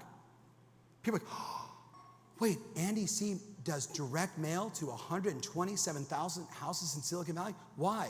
Because he puts $1 in and he gets 7 back. That's demand gen. You with me on this? That's demand gen. And most of us, here's the mistake. Well, I did a mailer once, it didn't work. I ran a Google ad once, it didn't work. I boosted a video once on Facebook and I didn't sell a house. And? Sheep, tell me more. Show me anything in your life that you were wildly inconsistent with that you were incredibly successful with. It's all about consistency, yes or yes? Okay, let's keep jamming. All right. Are you guys getting some value out of this? Okay. They make their phone calls. Does that shock you? You know who's winning right now? People that are making even more phone calls. Like, does anybody know the company Realtor.com? Do you know the guy that founded it? He's my mentor. His name is Joe Hanauer. So I was on the phone yesterday with Joe Hanauer. Joe is 84 years old. He's Yoda. You guys get a vision of that? He's this tall. He's kind of crunched over. And he's like, oh, Tom, listen to me, right? And I call him Yoda, and now he just giggles because I've been calling him Yoda for 10 years because he looks the same 10 years later. But he's the smartest guy on the planet when it comes to real estate, this business, understands, billionaire, super successful. This is what he said to me yesterday. He said, Tom, where are you placing your chips right now? I was like, Joe, I'm focusing on this, this, and this. And he says, Tom, whoever's on offense right now is gonna make all the money. Who's ever on offense right now is gonna make all the money. Everybody on defense, they're dead and no one's told them. This guy's been through like 7 real estate economies, 7 cycles. He's 84, right? He used to own like a major real estate company, sold that, built 10,000 homes, started Realtor.com, sold that for $1 billion to the Rupert Murdoch family. Like he understands this business. Are you on offense right now? Or are you in defense mode? Well, it is the holidays. It is the holidays. Oh, did you forget leads you generate today, list and sell in March, April? So what are you gonna do? Start in February? That's a cycle of death, yes or no, guys? Okay, do me a favor, turn to your buddy and say, he's really talking to you. Okay, you know that. Okay, read that out loud, top left corner, read it out loud. Say it again. Say it again. Gentleman sitting right on the aisle with the gray hair and you got a killer smile, partner. But unless you're a ventriloquist, your lips did not move. Choose your heart. Okay, look at me, ready? It's hard to make your phone calls. It's hard to be poor. It's hard to get better with scripts and dialogues. it's hard to lose all the time. It's all hard, right or wrong. Who has kids? You know what I tell my boys all the time? Choose your hard. I don't like homework. Well, choose your hard. That's on you. By the way, you're moving out, and I'm cutting you off financially. What? Get good grades, eat, don't, not. Choose your hard. I'm like, guys, I lived on the streets. Both my parents kicked me out. They're like, we know you were bad. I'm like, you're good, you're just lazy. Don't be lazy, choose your heart. Got it? Right or wrong, guys? What's that old line? Like good times create weak men create bad times. Where are we currently? Kind of over here. So then we're gonna get some strong women, some lionesses who start kicking everybody's ass, and we'll get this thing going again. Yes or yes? Right? You were like, he was dabbing you up. That was awesome. All right, so let's jam. That doesn't make sense to you guys yet, but this is funny. That's the clip of, oh my God, where's Tom Ferry? You probably saw it as something different. So before I go into like where I really want to take you, where you're gonna start writing and thinking even more, is ask yourself this question, knowing what you know now, what should you be doing differently, better, just in this quick conversation?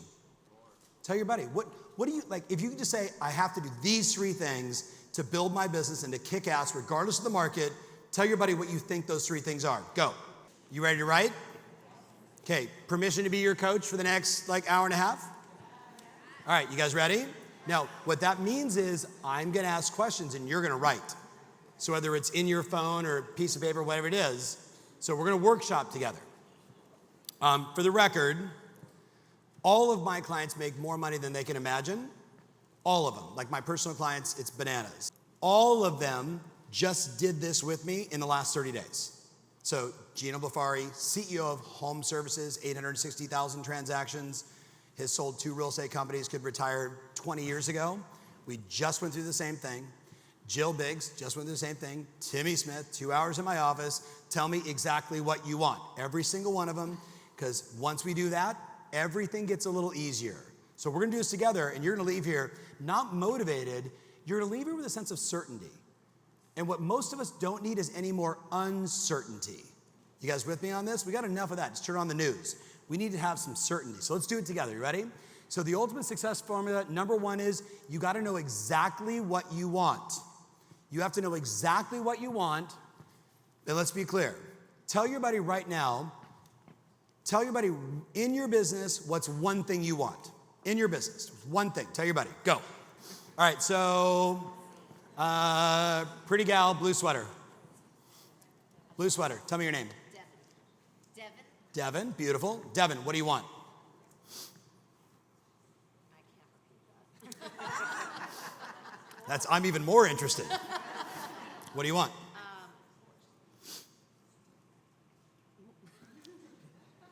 More focus. More focus.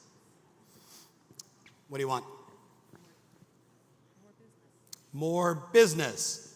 Now, I'm not asking you. Right behind JD, pretty gal with the white shirt, with the pearls. More closing deals. So do you want to be a transaction coordinator? No, you would get your goal. Baby, you get your goal. I'm going to make you my transaction coordinator. And you'll close deals. Oh. Oh, you want to make more money? Okay, I'll find my wallet. I'll give you $1. Hold on. Come here. Come here. Come here.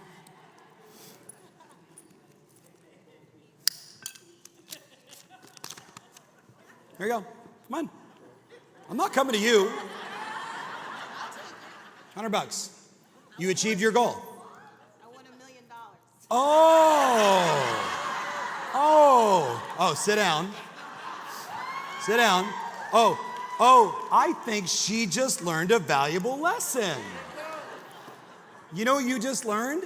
Vague people get punished. Watch this. You may remember this commercial. It's one of my favorites. What is your wish? No. Okay. $1 million.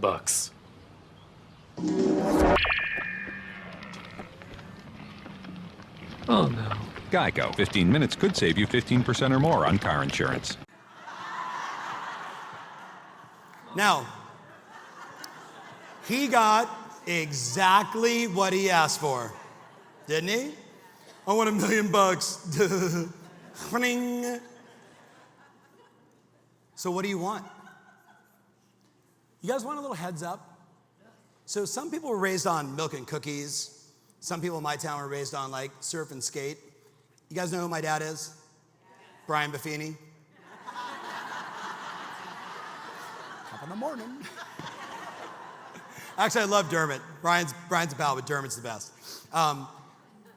My dad was mentored by a guy named Earl Nightingale. Earl Nightingale was mentored by a guy named Napoleon Hill, wrote a little book called Think and Grow Rich, right? So as much as I rebelled and got kicked out of the house, I grew up, I have photos of me with like sitting on Zig Ziglar's lap. Like that was the environment. I rebelled against it, obviously, for a long time. And then at 18, figured out I might be stupid, and I dove back in. Every single mentor I've ever had, Deepak Chopra, Wayne Dyer, Tony Robbins, Brian Tracy, my dad, all of them, they all say the same thing. 95% of the planet has no idea what they want, and they get their ass kicked every single day, and they deserve to get their asses kicked because they're unwilling to write down what it is that they want. They're unwilling to be clear and specific. They write down, I want to make more money. And I go, here's $1. I didn't have one. You got 100. And then you're like, shit, I should have asked for 1 million. To which my response is, the moment you say, I want 1 million, you just got into the top 5%. You went from the 95%, wandering generalities, as Zig Ziglar used to say, to the top 5% who actually know what they want, and it's written down, and it's clear, and it's specific. Does that make sense? You don't have a problem achieving goals. You all have a problem writing them down. The second you write them down, it just happens. It's the way the world works, right? You all have a thing in your brain called the reticular activating system. It's only humans have it. Here's how it works. Anybody get a new car recently? Anybody? What'd you get? 2022 Honda Accord. Did it have a paint job on it? No, but it's all bells and whistles. Okay, well, what color is it? It's black on black. Oh, does it have a paint job? No, it's black on black. Right? Now, did you know you wanted a 2002 black on black with all the bells and whistles Honda Accord? Yes. Oh, you did? And when you made that decision, what did you start to see everywhere? You would go, that's a 2021, black on black, but I don't like the rims, probably doesn't have all the bells and whistles. Now, do you think the Honda dealership in your neighborhood is like, okay, she's coming down 75. Let's put the black one behind her, the gray one to her left, she might be uncertain. Or are you so good that the moment you say, I want this, it starts to happen? Which one? I'd go with you're so good. Just hint, you're so good. Say again? Oh, you had a whole year, which means she'd be watching television and she'd go, there it is, open up a magazine, there it is, see her friend on Facebook, bitch just got one, right? Like everywhere, right or wrong. So is the Honda dealership so good at marketing that Mercedes couldn't do it and Tesla couldn't do it and Toyota couldn't do it? Or was it that you were just like Honda, black on black, 2000, right? Oh, that's the power of goal setting. That's how it works. July 17th, 1991, I'm at a Brian Tracy seminar. He says, you need to get married. And I'm with a girl that I'm sleeping with. And I'm not marrying her. And I turn away from her and say, how do you do that? And he says, you have to go back tonight and write down everything you want in the ideal spouse. And I was like, no, I was 20, right? Hot, tan, balance out the power. You know what I mean? Blue eyes, this, that. And then I was like, my mom, this. Mary Hardesty, a real estate agent who let me live at her house when I got kicked out. Her heart of gold, this, cooking, the house, la, la, la. And I wrote all these values. And then 1 month later, I meet this gal, and I see her across the hall, and I'm like, check,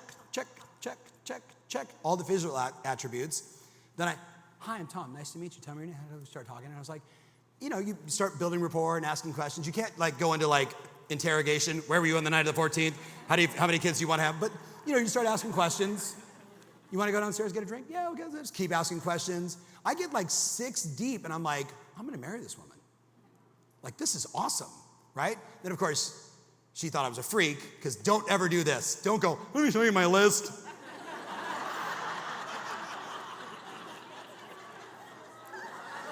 Just bad idea. Bad idea. She was like, you're weird. And I was like, and I'm looking for your kind of weird too. That didn't work. Not God. I've been married for 29 years. I am really good. I'm following up as promised to schedule another date to see if I get another shot. Okay, let's move on from that. What do you want? What do you want? What do you want? They're just numbers.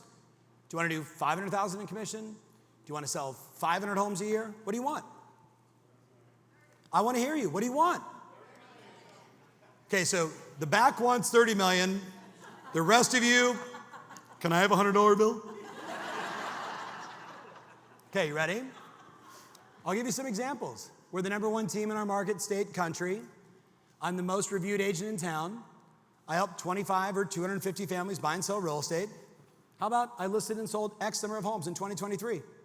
Now, those are examples, but let's play a game. You ready? I want you right now in your notes, if you could only accomplish 3 things next year, what are the 3 things you want? 3 things to concentrate on, 3 results to produce. What do you want? Don't worry about any of that stuff that's written up there. You tell me 3 goals, and I'm going to go bling. So you better be clear and specific. Don't say to me, I want to make more money, because I'm going to hand you $1. What do you want? Probably has a transactional number, probably has a volume number, probably has a GCI number, and this would all be 1. And how about instead of just a GCI, how about you have an after-tax profit number? I want to sell 30 homes for 15 million in volume, and I want to net after taxes and expenses 100 grand in my savings. I can help you get that in 2 seconds. I can't help you if you're vague. No one can. What do you want? I would make the argument right now for my entire life in real estate, whoever takes the most listings wins. So what's your listing goal for next year? Tom, I've only listed 6 houses in my entire career. Good, go for 60. Watch what happens. Fail at 31. What a victory that would be. So what do you want? Clear and specific. Don't be vague. Don't make anybody guess. The genie has to hear it exactly as you want it. That's how it works. So what do you want? Lori, what do you want? No idea what that means. So you know what I'm going to do? I'm going to give you more work. I'm going to give you more weekends with no life. I'm going to give you more sleepless nights. Is that what you want? You wanted more, right? You can't handle more of that. So Lori, vague people get punished. I can see in you, like you got it. But if you don't get clear, you'll have more of the same, which means you're the hamster in the ball and someone else is kicking it. You with me? And you sell some houses, but you're miserable and upside down most of the time. So start over. 3 things. What do you want? I'll give you the things I hear the most. You ready? I want the most recognizable, called upon brand in the market representing 30% of all my deals. That's very specific. Most recognizable, called upon, because I can be the most recognizable. Today in the news, local real estate agent arrested for, hey, there she is. Most recognizable. You with me? Most recognizable, called upon brand in my market representing 30% of all the closed transactions we do directly from my brand. I want to list 100 homes at an average sales price of $500,000 with an average sales price or average commission of whatever you charge with a net to me after everything of this. Very specific. Do you follow me? When you go on vacation, do you go like this? Let's see, we're going to be gone for 2 weeks. I've got a wedding in the middle of it. I'll just throw some clothes in there and see what happens. And when you go away on vacation, do you just say, well, we're leaving and I haven't organized anything in my business, we're just leaving? Or do you make up a list the week before of everything that has to happen, work your face off, do the very specific, right or wrong. And then isn't it funny, you get it all done? And then what happens the second you get on the airplane and they say, please turn off your cell phone. Offers come in on your listings. Right or wrong? Sounds like you need to get on an airplane. Make sense? So tell your buddy, and listen, we're all friends, we're all in the same company. If someone gives you some vague BS, smack them. Tell your buddy, clear and specifically, one at a time. Go back and forth. What do you want? Go. Go. Clear and specific. All right, so pretty gal who's $100 richer. Pretty gal who's $100 richer. Stand up. Tell me your name. Tatum. Tatum, you got hotness, you got good energy, you have a magnificent smile, right? Right? And you have $100 extra. I got $100 says you can't tell me clearly and precisely what you want. You on? $100? Show me your money. $100. Clearly and precisely. What's number one? Did you write it down? I did write it. Don't screw this up. Read your notes. Don't go by memory. When someone says, what do you want? You don't go to the genie, I wrote this down. It's something like, I will grant you any 3 wishes. What do you want? I want to sell over 100 homes in my market. I want to sell 100 homes in my market. I want to earn 25 million net commissions. 25 million net in 2020. So 100 homes, 25 million in commission or 25 million in volume? 25 million in volume. Okay. You owe me $100. Because unless her average sales price is 10 million bucks, she's not going to make $25 million in commissions, but she would do 25 million in volume. Okay, that was an accident, though. Oh. Is that my problem? Okay, hold on, ready? Now, if she was smart, she'd say, yeah, I actually want $25 million in commissions. Bling. But you want 25 million in volume. I'll give you a pass. Don't ever do that again. Number 3. Number 3. Oh, now she's thinking about it. Can I phone a friend? That's right. Signed 80 homes, listed homes for 2020. Okay. You're in trouble. No, because you can get that. Okay. You can do 100 deals. You can do $25 million in volume, and you can get 80 listings at an average sales price of $11 with a $1 commission and achieve your goal.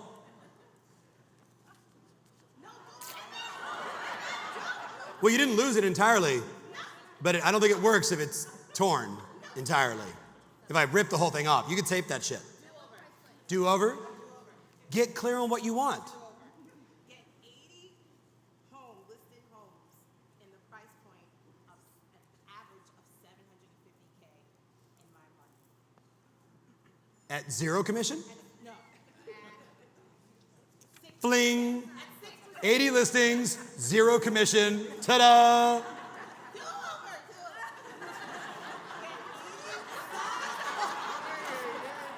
80 signed homes listed at a commission of 6% in the price point of $750,000K in my market.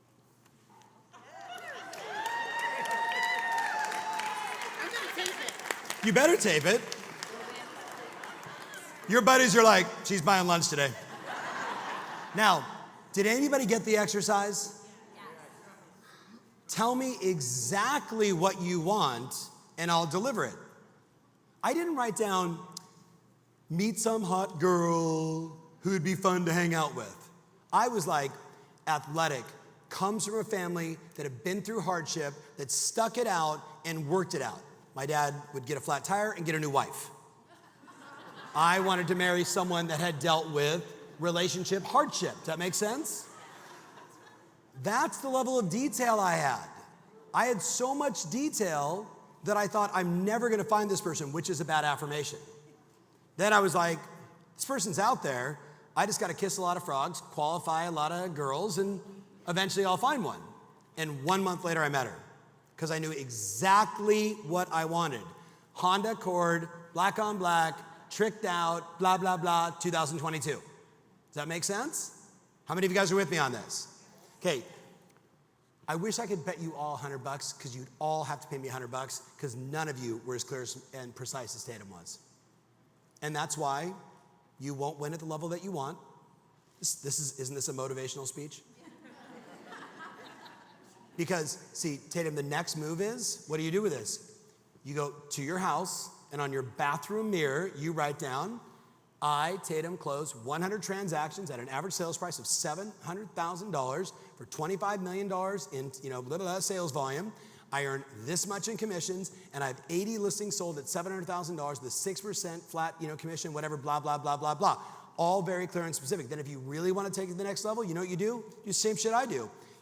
My wife's like, you can't see anything on your mirror. I'm like, what do you mean? I see my future. I'm living into that every single day. You with me? I'm a dude. It doesn't take long to do my hair. But it's very important that what I want, I see as often as possible. Does that make sense? This is how my wife and I started our relationship 31 years ago. How much debt do you have? How much debt do I have? Let's write it on the wall. And then guess what we started doing? Tracking. As the debt was going down and as the savings was going up. You with me on this? How many of you are female? Which one do you like more? More debt or more savings? Which one? Oh, wow, you're just like my wife. I was like, wow, look at, sex is getting better. Less debt, more money. Happy wife, happy life, right or wrong? But when it was tracking and measuring it all the time, guess what happened? Now we were doing it together. Everybody was in it to win it. Do you have kids? Oh, at a fourth goal. How old are your kids? I thought you said a 72-year-old because I can't hear all that well. I was like, damn, Yoda. Like, how'd you pull that off? Well, I adopted him. He's 72. 7-year-old? A 17-year-old. Oh, 17? A 3-year-old. 3-year-old? 22-month-old. Congratulations. You look good, girl. That's awesome. All right, clap it up for her. That's awesome. So you got a babysitter and some younglings. That's awesome. So you ready? Yeah. You go to your 17-year-old and you say, when mom does this, I'm going to set aside a budget of number to be determined. You decide. You can do whatever you want. What's your 17-year-old going to do? Yeah, but no, what's she going to do the moment you say, I'm going to give you a $10,000 bonus when I achieve all of these goals? What do you think what's she going to do to you? She's going to be like, Mom, make your phone calls. Mom, I'm going to get you on TikTok. Let me show you something. I'm watching the most successful ladies in town. They're all doing this shit. Okay, ready? Go. She's going to go, my mom, if she does this, I get $10,000. Everyone, tell your parents. Call my mother. Right or wrong? Right or wrong? And your young ones say, I just want 7 princess dresses. Done. You with me? This is how I manipulate my children. And actually what it is I'm not as disciplined as I would like. That's the truth. So if I create a lot of structure around me where everyone starts saying, well, you told us you were going to do this. Where are you at? You said you're going to do it. Where you're at. Then all of a sudden I'm like, oh, shit, I got to do 100 push-ups a day, and I got to go to the gym. I got to make my phone calls. Does that make sense? Right? But I'm getting ahead of myself on point number 3, and we're only at point number 1. Let's keep going. You ready? All right, Tatum, you're awesome. All right. I got $10,000 says you can't do it, by the way.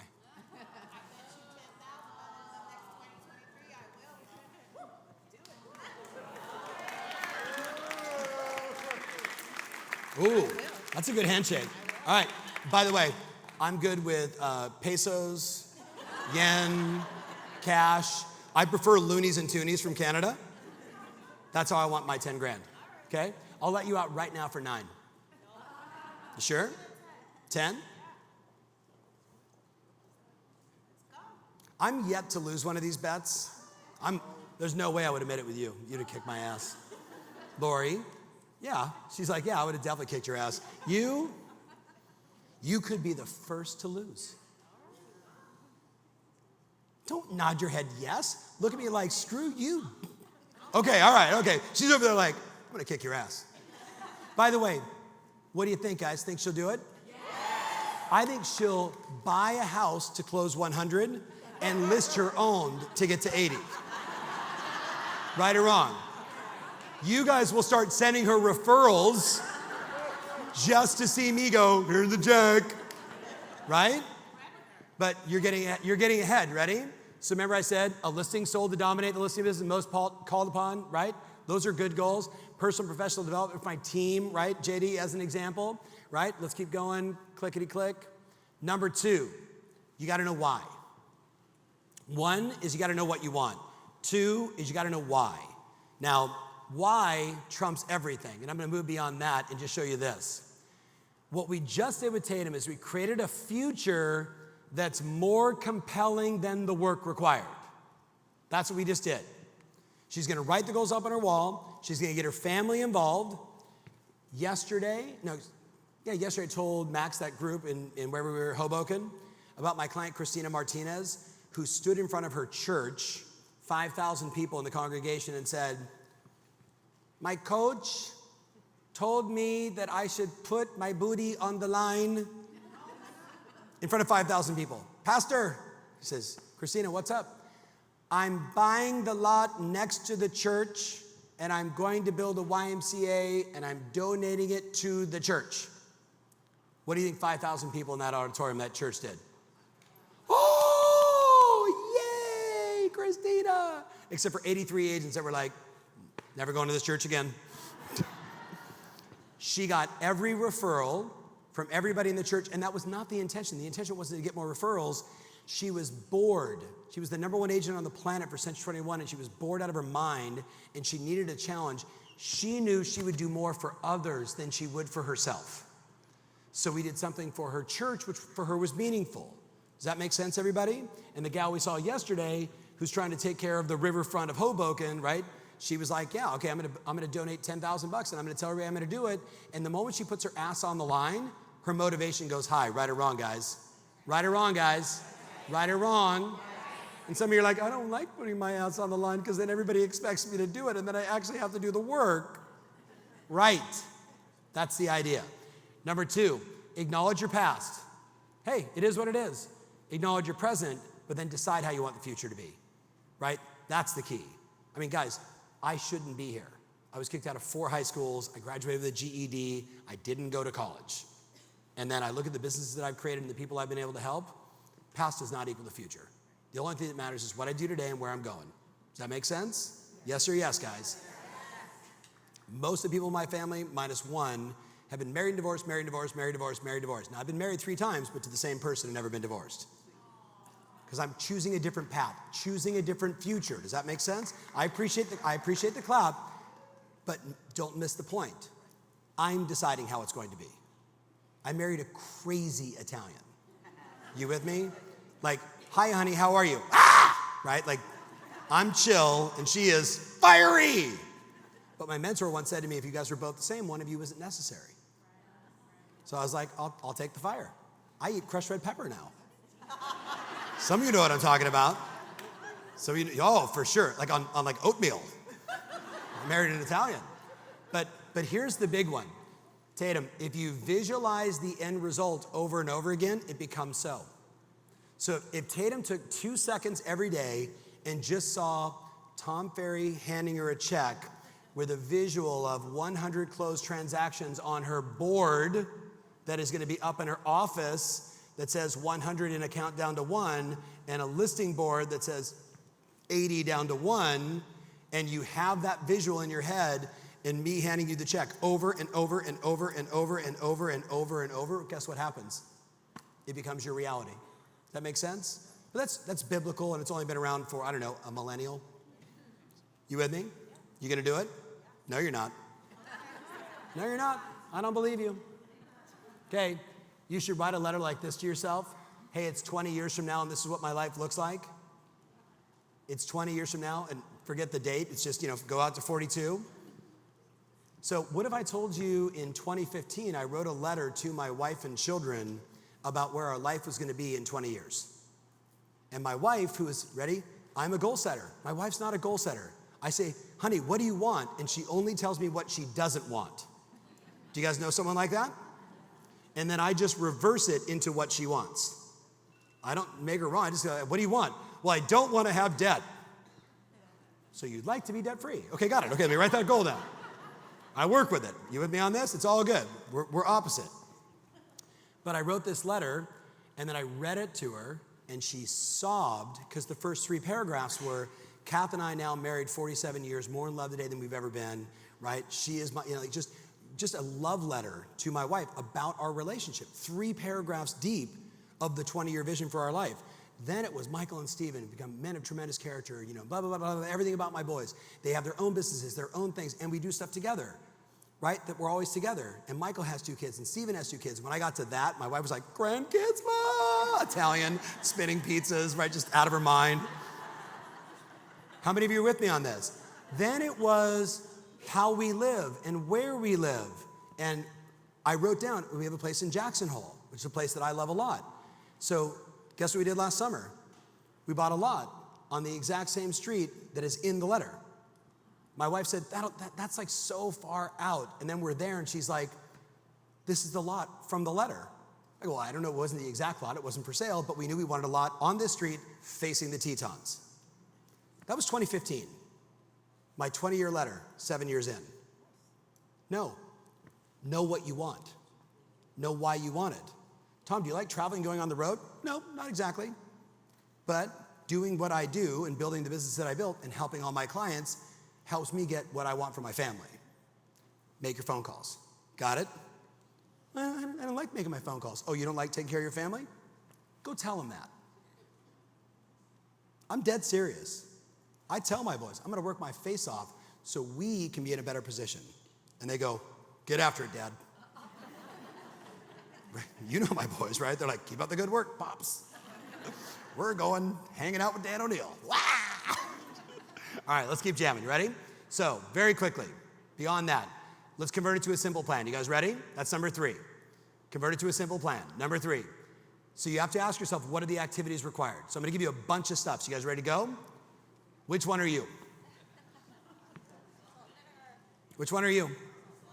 Are you the spicy dill pickle? Are you salt and vinegar? Oh, I'm luxury, so I have the black one. That is how consumers look at you. They don't know how to pick you. They don't know which one is you. They don't know what brand is the most trusted brand, the right brand for them. So what's your first action? You want to know how to build a recognizable brand? Here's your 7 things. Oops. Here's your 7 things. Number one thing to build your brand, take care of your past clients and sphere. So I'm sure you've called every person that you've ever sold a house to and said, hey, sorry, not that, and definitely not I'm checking in. Hey, calling to give you an update on the market. I'm sure you have some questions. Before I tell you what's expected for next year, how you guys doing? What's going on? What's new? I haven't talked to you in forever. What's happening? And they go, oh my God, life, this, that, holidays, blah, blah, blah, blah, blah.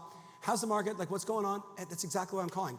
What I'd love to do is schedule a 15-minute conversation with you just to walk you through what everyone's saying about the market, the value of your home today, and what the forecast is for the next 5 years. Would that be valuable for you? Name a past client that says, nope, I don't want to know any of that information. I like going blind and know my biggest assets. And they're going to say, of course, you do that. We call it the CMA a day campaign, and you're taking care of your clients. Or have them go to Zillow and have them click on an ad and have somebody else start following up on them. Is that a good idea? Zillow, Redfin, Realtor, they're all the same. Their job is to get eyeballs and traffic and clicks to sell those leads to somebody else. Not dogging them, it's a great business model. Number 2, though, direct mail. Direct mail helps you build your brand, right? Oh, you called me, I'm your past client, and I get a mailer from you. I see your recent listing, I see your recent sale, I got your market update. Number 3, creating consistent video content and then putting dollars behind it so I actually see it. Do you guys know that you can go into Facebook, take your entire database, upload it into Facebook, turn it into a custom audience of just your past clients in Sphere, create video content, and only have it go to them? You guys doing that? Well, I mean, it would be nice that they know that you're selling houses and you're active in the business, yes? But then you could also take that same audience and say, give me more people that are like them, and they'll make a bigger audience of people that would like you because they like you, and you could do that. But tell your buddy on a typical week, how many videos do you currently shoot? Tell your buddy. Dan, how many? Too many. I just got interviewed. We figured out that I'm about 600 a month. Wow. Right? 600 a month. And then I go, who's seen me speak? No hands go up. Who's seen my shit? Everyone. That's a brand move, yes or no, guys? Okay, the next one. Hundreds of mega open houses with 30 plus signs. Hundreds of open houses. We see you everywhere. I see you online. I see you in my mailbox. You called me. I see your open houses. Radio, podcast, TV. TV is the next big one, guys. Agents running small 28-second to 15-second Zillow-esque commercials with phones just ringing off the hook. That's what's next. Billboards, last line of defense, but it works. Number 6, digital coverage, Google display ads, pay-per-click, Google local services, YouTube, realtors, Zillow, advertising, all of it. Tom, I don't do any of that stuff. And therein lies the problem. What do you guys think? Listen, do you think any of the faces of the people I showed you up there are spectacular and special? Or did they just actually do the work? They got over the I don't like video. Andy C. got on Instagram like 7 months ago. They did $24 million in commissions. He got on Instagram 7 months ago. I was like, Andy, I'm gonna build your Instagram page because you should have one. He's like, okay. But he does 700 open houses in a year, and 127,000 houses get 2 direct mail pieces a month. And he does all those open houses and makes phone calls and goes on appointments and actually answers the phone. You with me? You gotta do all of it. And then of course, local, be seen everywhere, advertise at the schools, charities, and all that stuff. So tell your buddy, what's one thing you're gonna do in 2023 to become more recognizable? Tell your buddy off that list. What's one thing you're committing to? All right, now you ready? Who wants more listings? Who wants more listings? Okay. 3 mega trends you gotta pay attention to. Number 1, before you scratch off millennials are buying, only focus on the second part of that. Millennials are now selling their house. How many of you have been selling real estate for more than 20 years? Raise your hands really high. Have you ever experienced this? They bought their first condo, then they got together and they coupled and they bought their first house. Then they were like, oh shit, we're having a baby. We wanna move here. Then they're like, oh, wait a minute, we wanna be in this high school area, and they moved again. That happens all the time, right or wrong? That's what we do. We're like, we don't buy our first house and live in it till we're 90. No, we buy and then we move closer and then we move down and then we go to Florida, right? That's the way it works. The millennials, you're gonna see the data in a minute. This is the big one though. Boomers have all the equity, have more money tied up in their real estate than any other demographic group right now on the planet. The boomers have all the equity and they own all the real estate, investment properties, individual houses, 2 homes, the lake house, the Florida place, right? But the other big one is, as we mentioned, 63% of the homes, right, have a mortgage with a 3 or less. That's a huge opportunity. Now, I'm gonna make the argument, first of all, if you don't have this information, you're missing something. Millennials, the light blue, is the single biggest population. I'm gonna give you the slides. You're never gonna look at that photo. I'm gonna give you the slides. Millennials, what do you do between 22 and 42? What do? Hopefully you move out of your parents' house. All right, that's at 30. You move out of your parents' house, you get a job, you get tired of renting, you decide to buy your first, maybe with your parents' help, maybe not. I had a woman yesterday in Hoboken tell me, 27 years old, real estate agent, I really want to buy a duplex. I was like, well, you should buy one. She goes, well, I got to save, 15% down. I'm like, 15% down? No, it's traditional finance. 3% down. You're a first-time buyer. 3%. She goes, I could buy one now. Good. She's an agent. Whack. Well, it's $21,000 for her to buy a $700,000 duplex. And I go, which one are you gonna live in? She goes, the front. I go, Live in the back unit, rent out the front, that'll cover your mortgage, you live rent-free. And then you make it an LLC and it's now a business. And now you get extra write-offs. She was like, hold on. Right. That's what you do when you're 22 to 42. Me, Gen Xers, tiny little group, parents didn't have a lot of sex. Boomers, 57 to 75. Raise your hands if you're in the 57 to 75 category. Be honest, raise your hands. You like raised it, then you went down. What was that? You're like, oh shit, people will know. The facelift worked, don't worry, you're doing great. They own all the real estate. That's my Uncle Frank over there, the outlier, beyond 99, still owns his house. I'm not selling, Tom. I don't care what it's worth. I'm like, Frank, how much did you pay for this? He's like, $8. You know what I mean?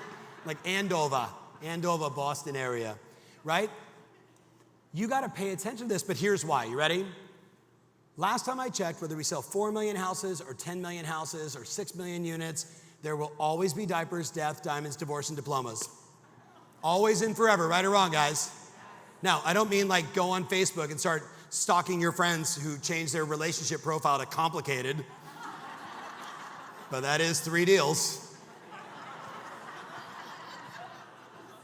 I had a buddy of mine who sells a lot of real estate in Newport Beach, where I'm originally from, and he's like, man, I'm just tired of the taxes. I'm thinking about leaving. I'm like, bro, you should never leave Newport Beach. He's like, why? And I go, 72% divorce rate in this town.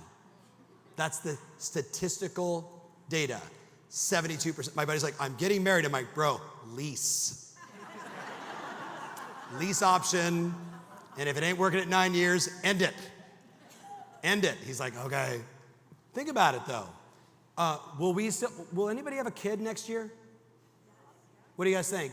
Tragically, someone is going to die next year, yes or no? Tragically, right? So deals are going to happen. It doesn't matter what the interest rate is. It could go to 9. Less people will buy their first home, of course, but people will still do deals. Yes or yes, guys? And all my veteran friends, remember, like, there's a Mike Ferry audio cassette program. Do you know what audio cassettes are? Dan, do you know what audio tapes are? We used to put them in their car. Not the 8-tracks that would go, cha-chunk, anybody? 8-tracks? Anybody? Shit, I got old all of a sudden. My dad did an audio program in 1982, and this is how it started. Hey, this is Mike Ferry. Welcome to Listing and Selling Real Estate in a High Interest Rate Market. Now that rates have finally dropped to 17,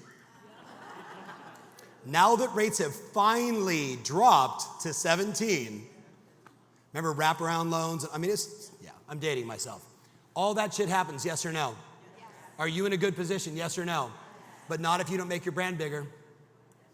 It'll all go right past you, guys. It'll all go right past you. Now, here's your top sources. This is where all the action is right now. This is not in order of importance. It is just where all the action is. I would be asking myself, where am I currently missing the opportunity? I think the top right corner is an obvious one. Do you guys have the MLS? Oh, is there a button called Remine on it? Oh, interesting. Yeah, I invested in that company for one reason, not that it sold, that was a bonus. I invested in it because the guy that built the software, he said, let me show you what it does. And I opened up and I hit the button and I got inside Remine and I was like this, 1,000 search query opportunities. I'm like, 75 years or older, 2-story house, no mortgage. Enter. 6,492 people. They're gonna sell. Everybody hear me? 75 years or older, 2-story house. Who's ever been in one of those houses? You go upstairs, you're like, hey, it's 1973 here. When was the last time you guys were upstairs? They're like, it's been 10 years. Right? My grandmother, right? I'm like, Grandma, can we go upstairs? No one goes upstairs. I'm like, are there dead people up there? Like, you know what I'm talking about? And then if they have no mortgage, do they care that the interest rates are X? You know what you do? You mail them postcards with snowflakes starting through summer. Winter is coming.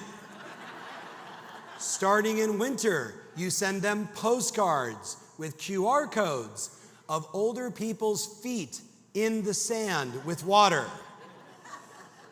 And you say, had any thoughts of selling? And then if you're really smart, The older they are, you send them handwritten notes done by a robot like auction.co, right? So it comes out in your handwriting perfectly, and it says, are you ready for another winter? I've helped 15 families this year transition from the great state of New York to southern New York, AKA Florida. Happy face. If you or anyone you know have had any thoughts of taking advantage of record prices and making the move, I'm always here to serve. You with me on this? Handwritten note, hand stamped, all done by a robot, not by you. Or by a 15-year-old for a bag of weed, either one. Now, on this list also, Google pay-per-click and Google logo services ads is a no-brainer. Agent is referrals is great, but it's not as reliable. Direct mail just sold, mega open houses, geographic farming. Like the first 5 or 6 on the left should just be natural and automatic. I mean, if you're in business and you're not doing those, I'm gonna argue what kind of business you have. And all of you could do it. All of you, and you can go to my YouTube channel and say, how to do a geographic farm. There'll be like 30 videos. Ready? How to do a mega open house, what does it cost? How do I convert? What's my pre, at, and post? Everything is there, my friends. We don't live in a world of how anymore. Hey Siri, what's the weather in Miami? Like, all you have to do, hey, what's Tom Ferry's latest on YouTube? It's all available to you. How is the wrong question? The question is when. When are you gonna put your ass on the line and actually start?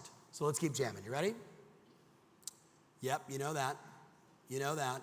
And you know that. Oh, best direct mail piece on the planet. Don't hit the QR code, please, because it's an active QR code. So my client Mike, coached by Jeff, by the way, your coach. Jeff and Mike are talking one day, trying to figure out the next thing I should send, and they're both talking about the Super Bowl and the Super Bowl ads that was just the black screen of the QR code with the writing, and they were like, got it, mapped out this little QR code idea for check your home value here, QR code. All the realtor stuff you need at the bottom down left, no photo of you that doesn't look like you, no information like that, just the minimum requirements of your MLS and your association. Bottom right corner, that goes out. He mails it out to 12,000 people. Ask Jeff about this. The guy's at like 12, 13 listings already from this. The first 3,000 hit, and all of a sudden he's watching the landing page, just contact information. People are just like this, trash, bill, trash, wait, hold on. Boop. And as they did that, they automatically collected cell phone, name, email. Because it's on your iPhone. Boop, automatically. So he put 268 out of 12,000, which doesn't sound a lot, of people that said, I'd like to know the value of my house. That's called 268 future sellers. He knows who they are, and now he's connected with them. He's talking to them. He's sending him notes. He's sending him videos. He's saying, as promised, I'm following up. Do you have 268 additional sellers right now? Would that be beneficial, yes or yes? So I busted his chops and said, congrats, Mike. That's really great. Do it again. Mike, when you run a play that works that well, you don't stop running the play. You run the play until who's got kids in sports? Does that not drive you nuts? I'm an athlete. I'm like, hey, wow, we're running that play and it's working. When should we stop? Once we were up 100-0. You run the same play over and over and over again. He sends that. I call him, dumbass. The black one was fine. Guess what? I was wrong. The orange one pulled a better response. To the same exact list. Same exact list. He goes, what do I do now? I go, dude, send the black one again. I like Prince. Go to Purple Rain. Like, whatever. Like, just keep going. Go until you stop getting 260, 270, 12, 13 listings. Does that make sense? Okay, turn to your buddy and say, but I like to see my face on everything. I know your excuse. And my response is, run plays at work. All right, so here's my question for you guys. Tatum, you're gonna have to do more than double your listing leads. You're definitely gonna have to double the quantity of your listing referrals. I'm gonna give you a script for that. What if you double your conversion along the way? Because you might have to go on 160 listing appointments to get 80 at 6%. Right or wrong, guys? Because there's plenty of people in your market that'll do it all day long at 4. Make sense? So I'm not attached to the percentage. The truth is, get whatever the average is of your market. Does that make sense? So I'll give you that caveat. All I know is this, guys. Wherever you put your concentration, that's where you win. And if your concentration is Chinese or Mexican, you're already in trouble. You know what I'm talking about, 9 o'clock in the morning. Where do you want to go for lunch? No, Shut up, go away. I need 3 listing appointments today. That's where my concentration is. And your 17-year-old's like, Mom, get your ass on the phone. Right? Get your ass on the phone. Mom, I was just knocking on somebody's door they want to sell. You guys think I'm kidding? You give a 17-year-old, like, don't give your kid a bag of weed, but like, you give like college kids a bag of weed, like, they'll do anything. All right. Ooh, I love this. The best protection against inflation is to improve your earnings. How many of you watched the inflation drop to 7.7 and thought, oh, did anything go down in cost? Do you think anything's going to go down in cost in the next 2 years? I don't either. I think the prices are going to stay. Wouldn't you if you were a business owner? You're like, keep my prices here, and everybody's got ordinary money, and inflation is down. That's what I'm expecting it. I'm just expecting it. Now, let's keep jamming. You ready? Oh, do you want my slides? Hit that. Okay, hold on. Before you do, put your phone down. Heads up. When you get there, there is more information than you need. I'm going to give you 15 different case studies of 15 different lead generation strategies, mega open houses, geographic farming, digital advertising. I'm going to give you, you're going to go like this. Some of you are so anal, you're going to click every one of them, and you're going to print them out, and you're going to organize them, and you're going to staple them, and you're going to put them in a little pile. Y'all know what I'm talking about? And I love you, but you're not going to do shit with them. Instead, when you get there and you see all this marketing, what I want them to do is just click the 1 or 2 that you're currently doing that you could do better. Does that make sense? But if you click all 15, you'll be overwhelmed, and you're already overwhelmed. You with me? When you get to all the videos to watch and all the scripts and all like this, just I'm giving you like, if you print it all out, it'll be a pile like this. You only need this. So when you're on there, look first and then click. Does that make sense? Second thing, are you a lion or a sheep? Okay. I like that. Because the lioness rules the day, right or wrong. The dude is just like, and the woman's like, right? Like, kill, let's go. If you're a lion and you want to talk to us about coaching, there'll be a button for that. Want to schedule a session with us? Click that. Don't click it unless you're truly a lion. You actually don't click it unless you're an apex predator. There's a difference. You with me? In every herd, there's one that's like, if you're that, click that button. We'd love to have a conversation with you. But if you're like, I'm just clicking everything because it's fun, we'll know who you are. All right, now, so what decisions do you have to make so far? How are you going to build your brand? What are the 1 or 2 lead generation systems you're going to install in your business? Don't ask how. Go to my YouTube channel, type in this one. I give it to you in detail. I just gave you access to all the materials. So all you got to do is pick the 1 or 2 you want to go for, and then just, if you can read, you can do it. Make sense? All the marketing, all the systems, everything. Now, number 4, Tatum, who is accountable for getting it done? Yes. So if you don't put your ass on the line, you will get the same results you always get. So how are you going to put your booty on the line? Look up here. Is there anyone in your life that you love? That was a horrible response. If you could love someone, is there someone? Me love them long time. Most of you remember that movie? I have like 8,000 movies from the 80s in my head at all times. So check this out. Most of you would do more for others as I would. I'll do more for my wife, do more for my kids, do more for my tribe than I will for myself. It's just kind of how most people are wired. Put your ass on the line for somebody else. Is it a charity? Is it your church? Do you have a friend or a family member in need? I was telling the story yesterday about Nancy Pantiliano. Remember Nancy Pants and her husband Joey? Joey's in like 55 films. Cool guy, born and raised. Bless you. You know they say a sneeze is more powerful than an orgasm? She goes, it felt good. If you have 2, it's a multiple. Just go there. I was on an airplane, and the dude next to me flying from New York, like JFK to LA, and he opens up USA Today, and that was like the headline. It was like, sneeze more powerful than an orgasm. And I kind of like see it, look at him, he looks at me, we look at each other, we look back at the headline, he goes, bing, can we get some pepper? So you need like a smoke or anything? You good? All right, let's keep going. All right, ready? Now here's a big one. What's the new behavior? What's the new behavior? How many of you read the book Atomic Habits? How many of you read or listened to the book The Atomic Habits? So what is the book you're downloading next? The Atomic Habits. It's absolutely brilliant. I felt so good hearing the people that you admire the most, that you think are the most disciplined, aren't. They just put the structure around them.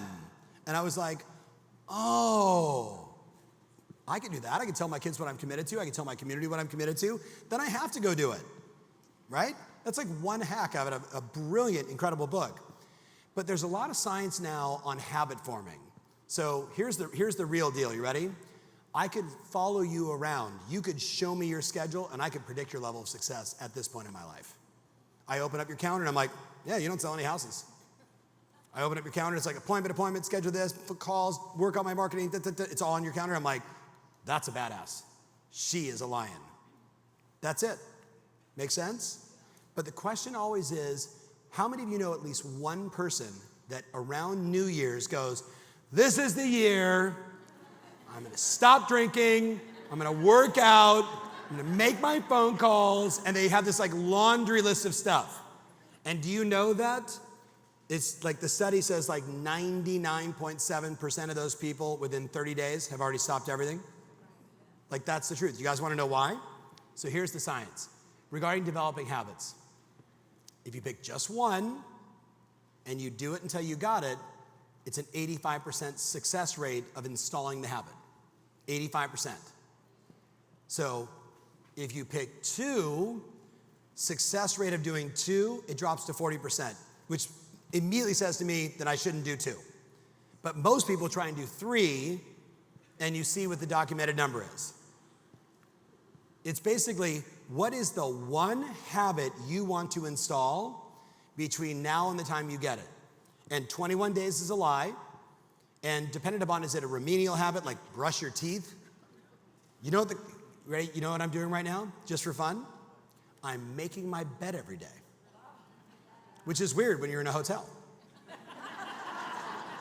But I was testing this. Like, could I make my bed every day? And fortunately, my wife and I both get up early. I go to the gym, I come out, she's having a coffee, I give her a kiss, we have our little chit chat, I go take a shower, and then I make the bed every day. Why? Because I'm like, this is just one of those, I can start every day with a victory. Winning. And you know what? My bedroom looks better with the bed made. It's weird. Do you know what I mean? And then I kind of leave the house like, I made my bed. And I tell people, they're like, you're bragging about making your bed? I go to the gym every day. I do my meditation every day. I do all the things I'm supposed to do. But I was like, I'm just going to take that on and just see what happens. I feel great that I make my bed. What are you going to do that makes you feel good, that you know it makes you better disciplined? What are you going to do? But you can only pick one, install it, and then add another one while maintaining this one. And then in another 6 months or 2 months or 3 months, add another one. Now you've got 3 habits that you formed. Years ago it was, go to the gym every day. Does anybody else besides me hate going to the gym? Who knows though, every time you go, God, I should do that every day. I feel amazing. And then you don't do it the next day, because feeling miserable is awesome. What's the one habit you need to install? Maybe it's, like if you just did that one, right? It's the ring that would control the world, right? Like you would win.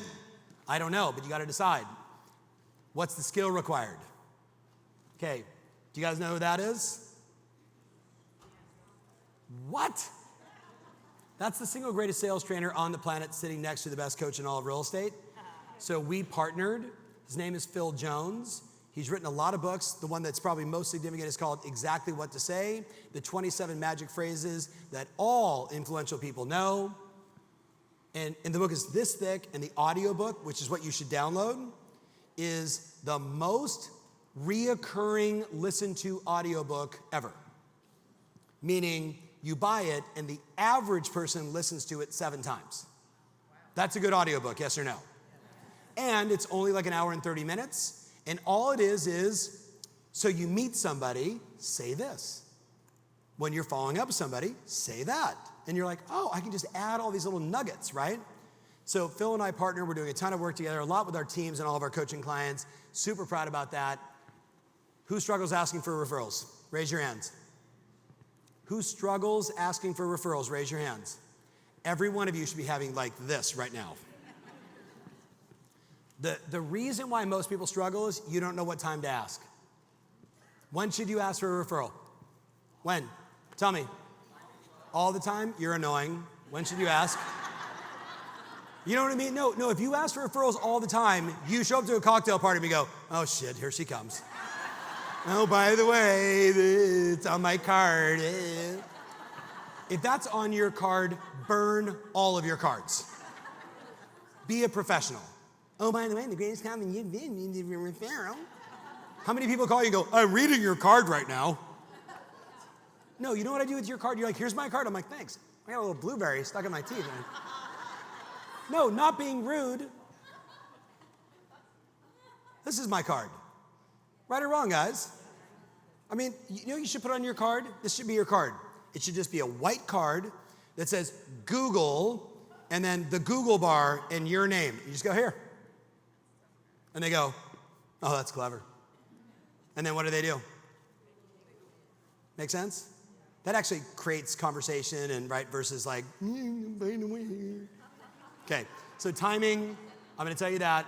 Number 2, most of you have a horrible script. You want a good script? First of all, do you want to know the best timing? There's only one moment in timing when asking for referrals really works, is when the client says to you, thank you. When the client says thank you, what's happening in that moment? What's happening? You did something that solved a problem, that fulfilled on a promise, you moved the needle for them, and they were like, I just want to say thanks. I really appreciate you. Or against all odds, you were able to close the deal. Thank you so much for working with the lender. When they say thank you, that is the moment. You guys with me on this? How many of you are with me? So when they say, so let's role play, ready? Get into a group of 2 or 3, no going solo, so she's your buddy, and let's play a game, you ready? So you're gonna say to her, thank you, and you're gonna ask for a referral. Go, everybody do it, go. Now, shh, that was too much, and I promise, if I made a whole bunch of you stand up and say what you just said, we might throw up. Said with love and respect. Ready? So, say to me, thank you. Of course. Can I ask you a favor? Hey, can I ask you all a favor? Can I ask you all a favor? Give me $1 million. No, here's how it works. They say thank you, you say of course. Can I ask you a favor? In that moment, they say yes and have absolutely no idea what you're going to ask for. But you are in such a deep level of trust, respect, and rapport. Thank you so much for getting this. Oh my God, you're the best. It means so, it was so hard. Thank you, thank you, thank you. You're like, of course. Can you do me a favor? What are they gonna say? They're gonna say, anything. Happy to help. Would you do me a favor? Who do you know that's like you, that would appreciate the level of service, care, and approach, who's interested in buying or selling a home? Who do you know? Now you could say that 18 different ways, but it's like this. Can you do me a favor? Can you do me a favor? Can you do me a favor? Who do you know that needs an agent like me that provides this level of service that you know that wants to buy or sell real estate in the next 12 to 18 months? Who's just one person you know? And by the way, if you ask for just one, They all have one. If you say, who do you know, and it's too generic, just one. Can you do me a favor? Say it to me. Say it again. Of course. Who do you know, right? Just one. Who do you know that's like you, by the way, like you? Like you is a compliment, isn't it? Who do you know that's like you? Now, if you're in front of a douchebag who's horrible, don't say that. Who do you know that's the opposite of you? Now, you know what's great about that? It's easy, and you'll all start using it. On your next closing, the next time you solve a problem for a client, the next time someone says, hey, I'm just curious about what's going on. I keep hearing all this negative news in the marketplace. What's going on with home prices? Let me educate you. And they're like, oh my God, thank you so much. I was really concerned the world was falling apart. You're welcome. Hey, can you do me a favor? What are they going to say? Who do you know that's like you? Just one person who wants to buy and sell real estate in the next 12 to 18 months that I could be of service for. I'll find you one. When will you find me one? That's what I ask. When would you find me one? So you know what I did? I have 13 or 1,400 reviews on Google. And most of my coaches have them on their own LinkedIn pages and all that stuff. So I would have 10,000 reviews, but I just have 1,300. And most of them are literally like this. Hey, Tom, I'm in a pinch. I don't know what to do. Can you help me? Blah, blah, blah, blah, blah. Okay, Dan, I'd recommend bing, bing, bing, bing, bing. Cool, you gonna do it? Yep, awesome. Did I bring you value? Yep. No, Tom, thank you. This was super, super valuable. Cool, Dan, can you do me a favor? Yeah. Could you go to my Google page right now and just express how you're feeling in this moment on my page? It would mean the world to me. Would you do that for me? And they all go, yeah. And then I go, when? And they go, I'll do it right now. And I go, I'll check in 15 minutes. And guess what they do? Dude, Gary Ashton just texted me, the #1 RE/MAX agent on the planet. And I'm having Gary write, ooh, congrats. Sorry, I was having a moment. I'll have Gary write a review this afternoon when I talk to him. Gary, you're welcome. Can you do me a favor? Yeah, it's #1 RE/MAX agent on the planet. That's a good review to have, right? Yeah. So you guys gonna use it? Yes? Oh, no? Okay, I'm not giving you any of the slides. All right, that's fine. Let's keep going. 7, how are you gonna measure it all? How are you gonna measure? How are you gonna measure? How are you gonna measure? What's Tatum gonna do? Tatum's gonna have in her office 3 boards. 3 boards, Tatum, in your office at all times. You ready? 1, T-A-T-U-M. T-A-T-U-M. 100 happy clients by the end of 23. 199 bottles of beer on the wall, 97, 97, 1. And every time she helps a client, she's gonna put a big old happy face on it. That's 1 in your office. Has to be up and visual. 2, Tatum lists 80 properties at 700,000 average with commission rate of X, 80, 79, 1. Got it? If I don't see that in your office, I know you're gonna have to pay me 10 grand. You with me? But if you put this up in your office, I know what's gonna happen. Because someone's gonna go, were you at the Tom Ferry seminar? Right? What do you all, girl, y'all motivated? Right? And you know Tatum's gonna go back to the office and she's just gonna walk in like John Wayne. Bang! Right? Now don't go back to your office and be like, losers, because they're our friends. They just couldn't be here. Don't do that. But you know what you do? You go back and you show them. You show them. You got anybody in your life that ever told you can't? Those are my favorite. I had a loved one in my life told me, you're gonna fail. And I was like, all I needed to hear. Massive success is the best revenge. Do you follow me? Like, tell me I can't, then I'm like, okay, show me a brick wall. I'm gonna run right through it 15 times. I'm gonna blow it up. I'm gonna run around it, get a rope, go over it. Like, I'm gonna do whatever it takes, especially if it's someone I love. Not that they're trying to disrespect me. You with me? They're telling me from their experience. Don't you love that? From my experience, you should be smaller. Said with love. So I want you to think about that person and put your shit up on your wall. Here's the next one. Every one of you needs to have this in your office. You ready? I'm gonna give you two more. My next 10 happy clients. 1, 2, 3, 4, 5, 6, 7, 8, 9, 10. If I walk into your office, now don't put on there Phyllis 917-379, because someone in your office is gonna walk by and go, click, and call Phyllis. I'm not saying it's your company, it's every real estate company. But you know PH, you know the Ferries, you know the Smiths, the Applebaum. You just go right down the list, bang, bang, bang, bang, bang.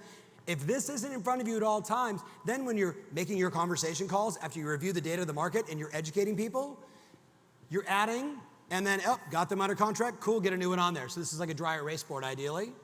If you don't have that up, you're not even in the game. You're not even in the game, people. This has got to be up. 10's a lot. I only have 2 right now. Sounds like you need to have more conversations. The more conversations you have, the more names you have. And then, hey, this one said no, this one bought a house, this one I just listed. Add more names, that's the game. Make sense? Make sense? Yes or yes? But right now, because we are in the great state of New York, we are in New York, so yes, I would have a number goal for possible Q1, Q2 sellers. And I would have a list of every person I talked to that said they're thinking about moving in Q1 or Q2 or putting their home on the market. Because right now, the listing wave that's going to come when the rates get to 5.9, the whole thing goes bananas. You guys with me? Because the jump from like 3.7 to 5.6 is not that unreasonable. The jump from 3.6 to 7, well, we all saw what happened, right? The wheels came off. Make sense? Now, let's keep jamming.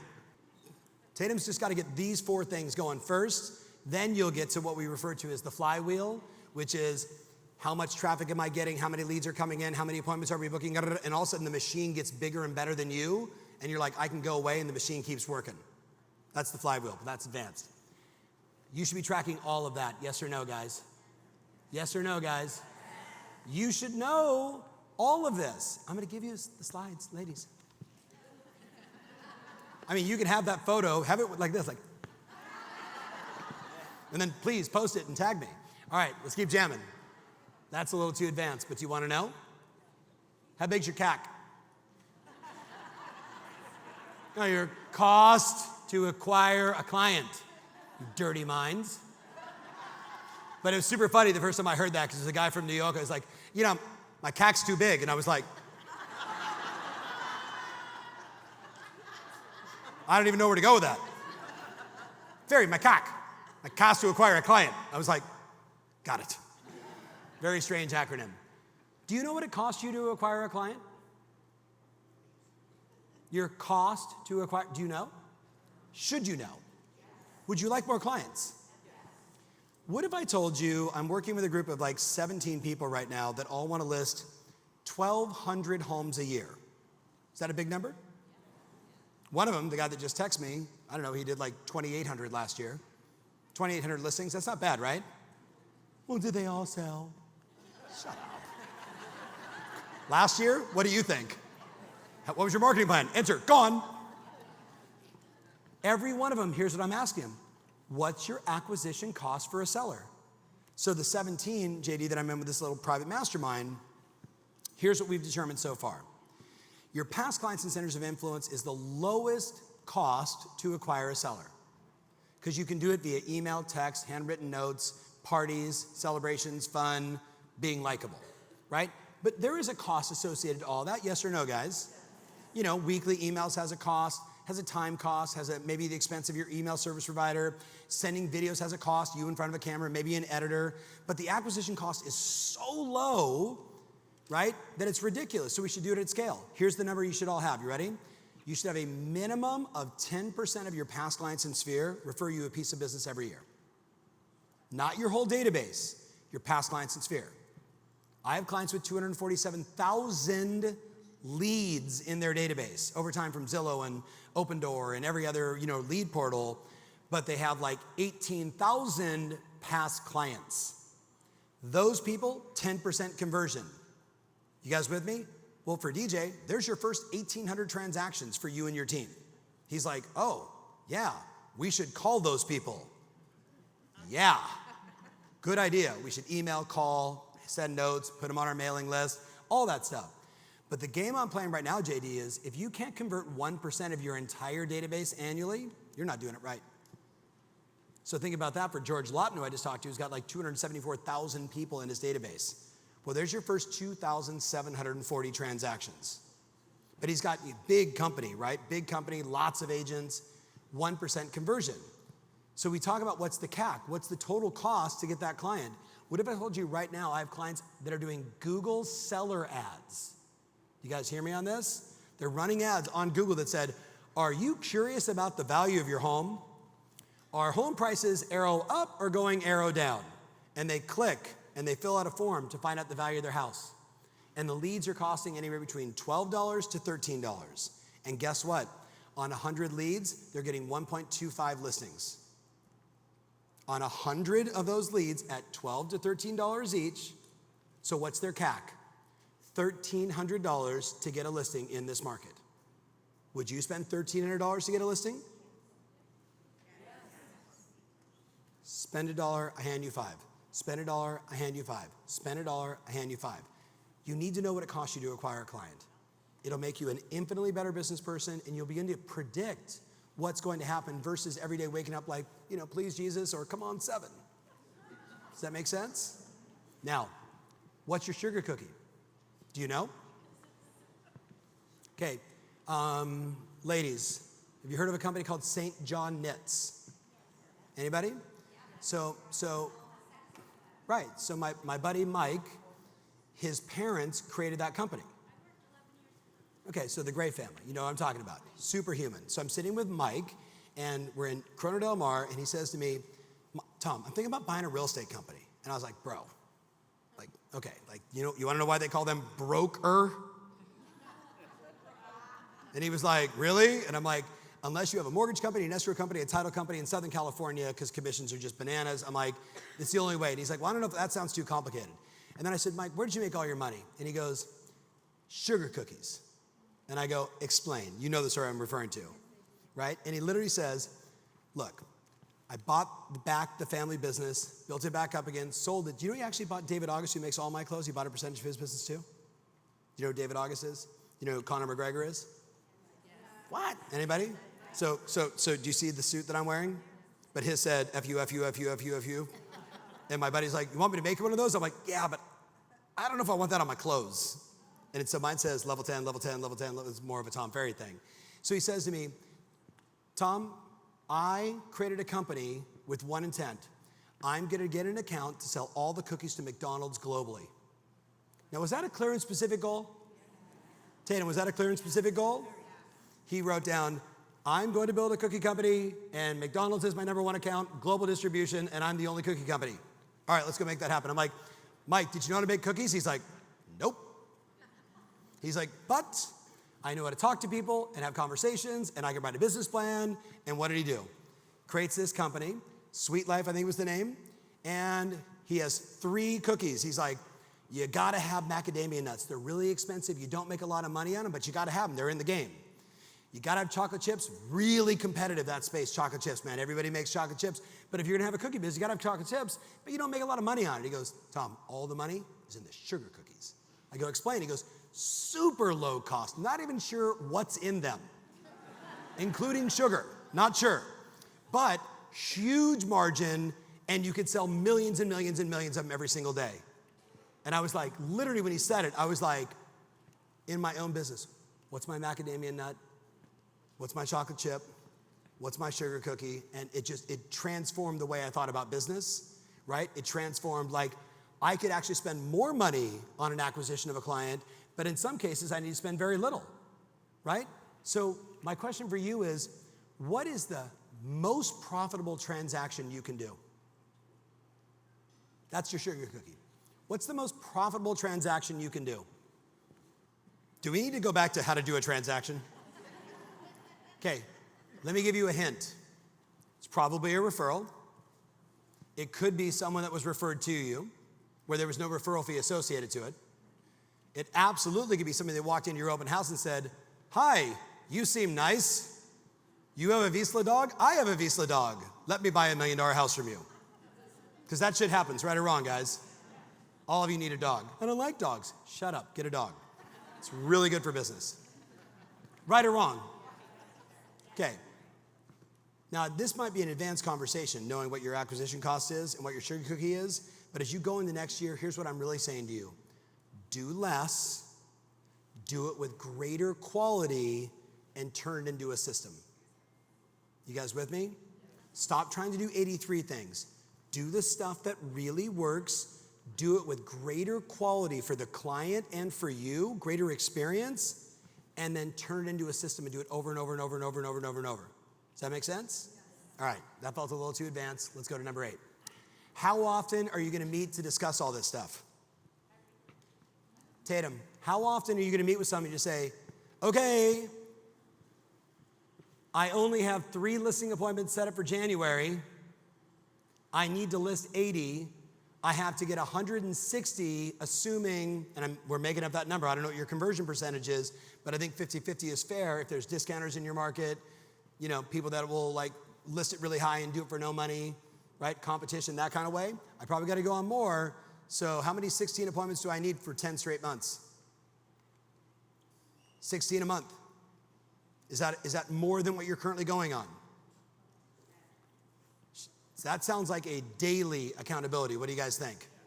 That sounds like, okay, I had 2 gals from the great state of Texas. I made a bet with them last October to this August. And on stage, I said, I got $10,000 says you can't take 100 listings from October to August. Did they do it?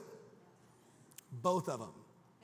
D went live on Facebook and told her entire network, oh my stars, I just made a bet with this guy, Tom Ferry. I got to take 100 listings. I got to help 100 people that want to sell their house. And here's the deal. I'm going to do it. This is live on Facebook and on Instagram. She told everybody. And she said, and when I do, I'm taking Tom Ferry's money and you're all going to vote the top 4 charities I'm going to send $5,000 to. Now, did you catch it was $5,000? Because she said, I'm taking his money and I'm putting 10,000 of my own in. And she got like 107 listings. The last 17, remember she said, came from a developer who had been watching her as she was telling everybody where she was at with her goal. And then he had been sitting on all these lots. And he's like, D, I was just waiting to see if you were close. Congrats, you're clearly gonna do it. Here's the 17 listings. And she called me, oh my God.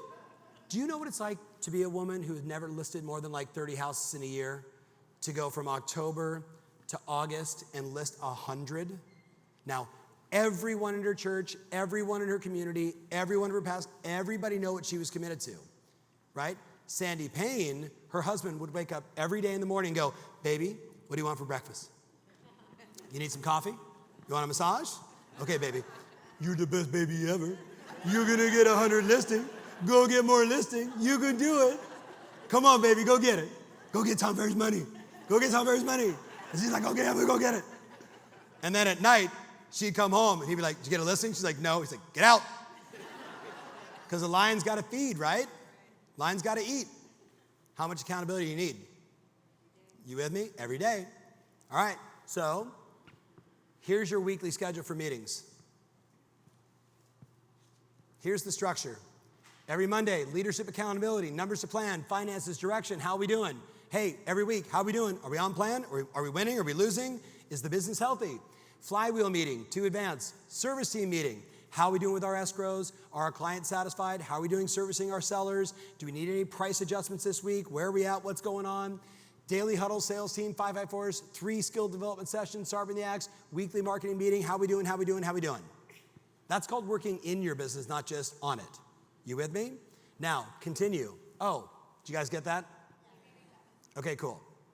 So I think, were we supposed to take a break? Isn't it almost 12 o'clock? Shit. Hey, did you enjoy the break? I get too excited. I could go for 11 hours. Okay, couple things really fast. Stop for a minute right now, and I want you to write down your 3 most important business goals in total clarity, the 3 most important things. And then I want you to write down what are 5 commitments you're going to make to yourself. What are your 3 most important business goals? And what are 5 commitments you're going to make? What are your 3 most important business goals? Remember, vague people get punished. I'm going to earn $275,000 in gross commission income after my splits. I'm going to save $83,000, pay off $40,000 in debt. Clear and specific. I'm going to list 33 properties at $800,000 on average at a 2.5% side to me. I'm just making this up, guys. Clear and specific. You're like, no, keep going. I like your goals. Clear and specific, please, please. And then as soon as you write those down, what are the 5 things you know you need to do that will make that happen? What's the adjustment to your schedule? What's the adjustment to your routine? What do you know you need to do? What have you been putting off? What do you know other successful agents do, but I just don't know if I want to do it? How will you put your booty on the line? Who will you do it for? My client, Nancy Pants, bought her mother a home, paid for it cash, gave it to her at an open house, handed her a key in front of all of her family and friends. How rad was that? That was also the year she went from selling 7 or 8 homes a year to like 50 homes in a year because she wanted to do it for her mom.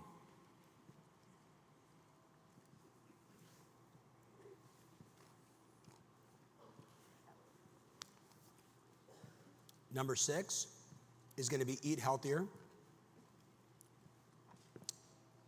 All things being equal, you'll live longer. You guys want a book to read? This is my new favorite book. The title is awesome. How Not to Die. That's the title of the book. Jeff, it's killer. How Not to Die. I was like, oh, yes, I like that. I also would like to not die. It's a really good book. How Not to Die. Write out your list. As soon as you have it, politely share it with your neighbor. As soon as you have it, politely share it with your neighbor. All right, now, shh. So come back to me. You all got the QR code thing, yes? Okay. So we will send you the slides because you're going to give us your email and all that stuff because I make the slides before every presentation. So my team will know, so you're going to get a secondary email saying, here's the slides from Tom. When you go on there, don't download everything and print it all out. That's stupid. Just get the 1 or 2 that you need. And if you're a Lioness, click the button and say, yeah, I want to talk to you guys about your coaching and what you guys do. If you don't want that, don't click that. Does that make sense? So let me wrap on this. First of all, can we give Peter and Kathy an enormous round of applause for today? Thank you, guys. Right.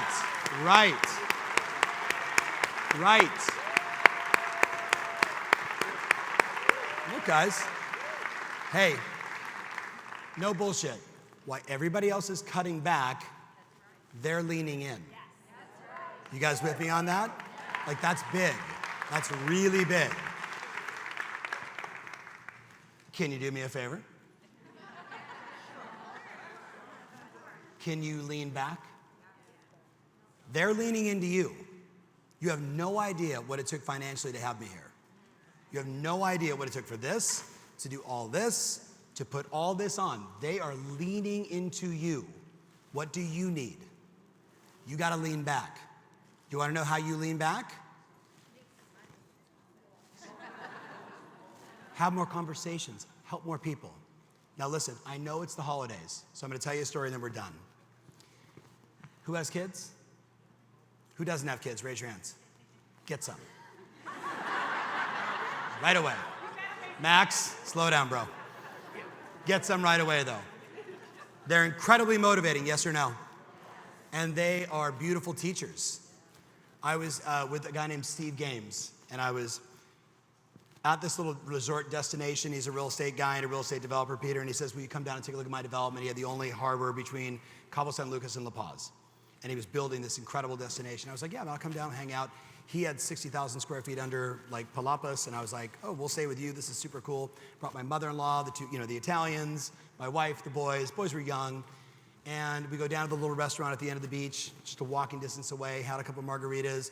On the way back, I'm walking with my boys, holding hands, my mother-in-law, my wife. It's just beautiful, right? It's like this family moment, super beautiful bay, no waves, just like trickling like this, moonlight, stars, like perfect evening, right? 2 margaritas, slightly buzzed, life is good.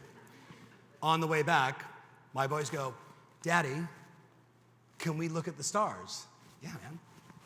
What do? You lay down. And we're sitting there looking at the stars. And Steven, unlike when he hangs out with Dan O'Neill, the second Steven lays down, he goes, and he is out. Because he's just that kid. You put him in the car, right, gone. Airplane, gone. Anything else? All the time. My older son, they're very different, yin and yang. My older son is super analytical. Steven is very bright, but bright in different intelligences, right? 17 different intelligences. This one has not a lot of social skills. This one's social skills off the charts. You guys follow me on this? Like, if he's ever been late, it's a bonus. Because he's just kind of like, the third degree of the X-vortex is only similar to, like he's just that, like, that's what's going on in his fucking head all the time. You with me? He's analyzing everything. Right? So at like 8, he says to me, Daddy, how many stars are there? There's no like, hey Siri, right? I'm like, well, I was once told if you put your hand up like this or your thumb like this, like you cross out like 5 million stars. So what does he do? Both feet up. He's like, how many is that? I'm like, that would be like, I don't know, 20 million stars. And then he's like, Dad, how old is the Earth? And I'm like, I had 2 margaritas at dinner. You're in the 4th grade. You should know this shit. Like, I barely got out of high school. Right? Like, smarter than a 4th grader? Smarter than a 3rd grader would be a stretch, right? I'm like, I have no idea. But I did remember reading that they found this rock, and it was like in Minnesota, and I'm not a geologist. Like, somehow they were able to read, the layers, right? Like you would see in the sand or the dirt, right, or a tree. And I'm like, so it said it's like, multiple trillion years old. He was like, how many zeros is that? I'm like, dude, get up. Like, zeros? And I said, go grab a stick, and like under the moonlight, he's like 1, 0, 0, 0, 0, 0, 0, 0, 0, I'm gonna keep going, 0, 0, 0, 0, 0, 0, that's it. And he's like, that's a lot of zeros. How old are you? I'm like, 38. Perfect math. Where does he write it? Last 2 zeros, 38. Then he goes, how old is Papa? And I go, well, Papa's like 79. He's like, 79. And then he's like, you see Michael, right? Now, Michael knows how to put charisma on because he read things like How to Win Friends and Influence People. So he's like, hi, I'm Michael. You know what I mean? Like, he figured this shit out. But then he was like, well, how would you be when you die? And I was like, well, they say the average male American man lives to be about 79. If you're a woman, you live to be 82. And he like looks at Papa's age, looks at my age, and he goes, you don't have a lot of time. Well, coach, put me in. I'm motivated, thanks. Like, I'm like, dude, I'm on vacation. I don't need to be motivated right now. But he just had that look in his face like, you don't have any time. All of you today should go to Google and type in death clock, answer the 6 questions, and then write the number on your arm. Because mine says I have 31 years. Mine says right now I have 31 years. Kind of changes perspective, right or wrong. And cancer could happen, and this could happen, and that could happen. And it changes my perspective. But in that moment, JD, you know the story. I literally said to him, Michael, it's not the time, it's what you do with the time that matters. I said, so what do you want to do? And we were just in Chicago with Grace Sergio and her husband, Jimmy. And Jimmy is a very famous developer in town and had control of all the vacant dirt. He's mafia. You with me? Like Chicago. Like, I'm Jimmy, if you're watching, I'm not kidding. You're mafia. and I love you, because he's really mafia. And I said, oh, so you want to be like a developer like Uncle Jimmy? And he goes, yeah. And I go, so you know what we should do? And he goes, what? I go, we should start. He's like, what do you mean? I go, let's start developing. What do you want to develop? He's like, high rises like Uncle Jimmy. I go, okay, cool. What do I start doing? Sandcastles. We do sandcastles. This is 11:30 at night. We build sandcastles. Sky. He's telling me, Mommy and I are going to live up here with Nova. You're going to live down here with Steven. He's telling me all the units. I go, are you going to rent them or are you going to sell them? He goes, I'm going to rent some and I'm going to sell some. The kid's like 9. I'm like, bro, you're winning right now. This is awesome. Cash flow and you recoup your investment? He doesn't know that, but that's what he was really saying. And I go, and how much are you going to sell them for? Oh, $8 bazillion, Dad, especially the top one. But, you know, Mommy and I are going to have the top one, and you can come up there now and then. And this is where the pool is, and this is where the gym is, and we're building all this. And all of a sudden, you know, it's beautiful. Steven is like, the water's now up to his legs, and I'm like, I'm going to be in trouble. And you know when you feel the presence of your spouse without looking? I don't hear it, but it probably would have sounded like this. Because she comes down, she's like, what are you doing? It's like 1:30 at night. We're building sandcastles, talking about selling condos for $1 bazillion. Steven is now getting soaked and wet. And like Michael turns to my wife and he goes, Mommy, we're building sandcastles, skyscrapers, because we don't have a lot of time. Oh, I am like, you know, I could cry right now thinking about it. Because now when I talk to him at 23, I'm like, bro, you don't have any time, man. Tick-tock, tick-tock, tick-tock. And this is what I say to him. No one gives a shit that it's Thanksgiving. It doesn't take you 18 days to prepare. Work, sell houses, do your job. And then it's Hanukkah, then it's the holidays. And by the way, October 1st is Happy New Year's in real estate. Happy New Year's. We're already, what is it? It's February essentially in real estate right now. Because every person you meet doesn't do anything for 90 to 120 days to 180 days. So when are you going to start? 3 of you, awesome, it worked. Most of you will say, I'll start after Thanksgiving. Look up here. You've already wasted your time. Here's the motivation. You're going to die. The question is, when are you going to start to live? This business is a business that's easy. Whoever has the most conversations wins, period. You don't like your income? Only look at the fact that you don't have enough conversations. Talk to more people, someone's gonna say yes. It is a numbers game. And if they look like you, and they got energy like you, and a smile like you occasionally, I got you. You let that smile rip, somebody's gonna say, all right, girl, I like you, let's go buy a house. But if you're not having conversations, you've already lost. Does that make sense? All said with love and respect. So can we give these two a giant round of applause again as we end? Stand up, guys, come on, stand up. Peter, stand up, Kathy.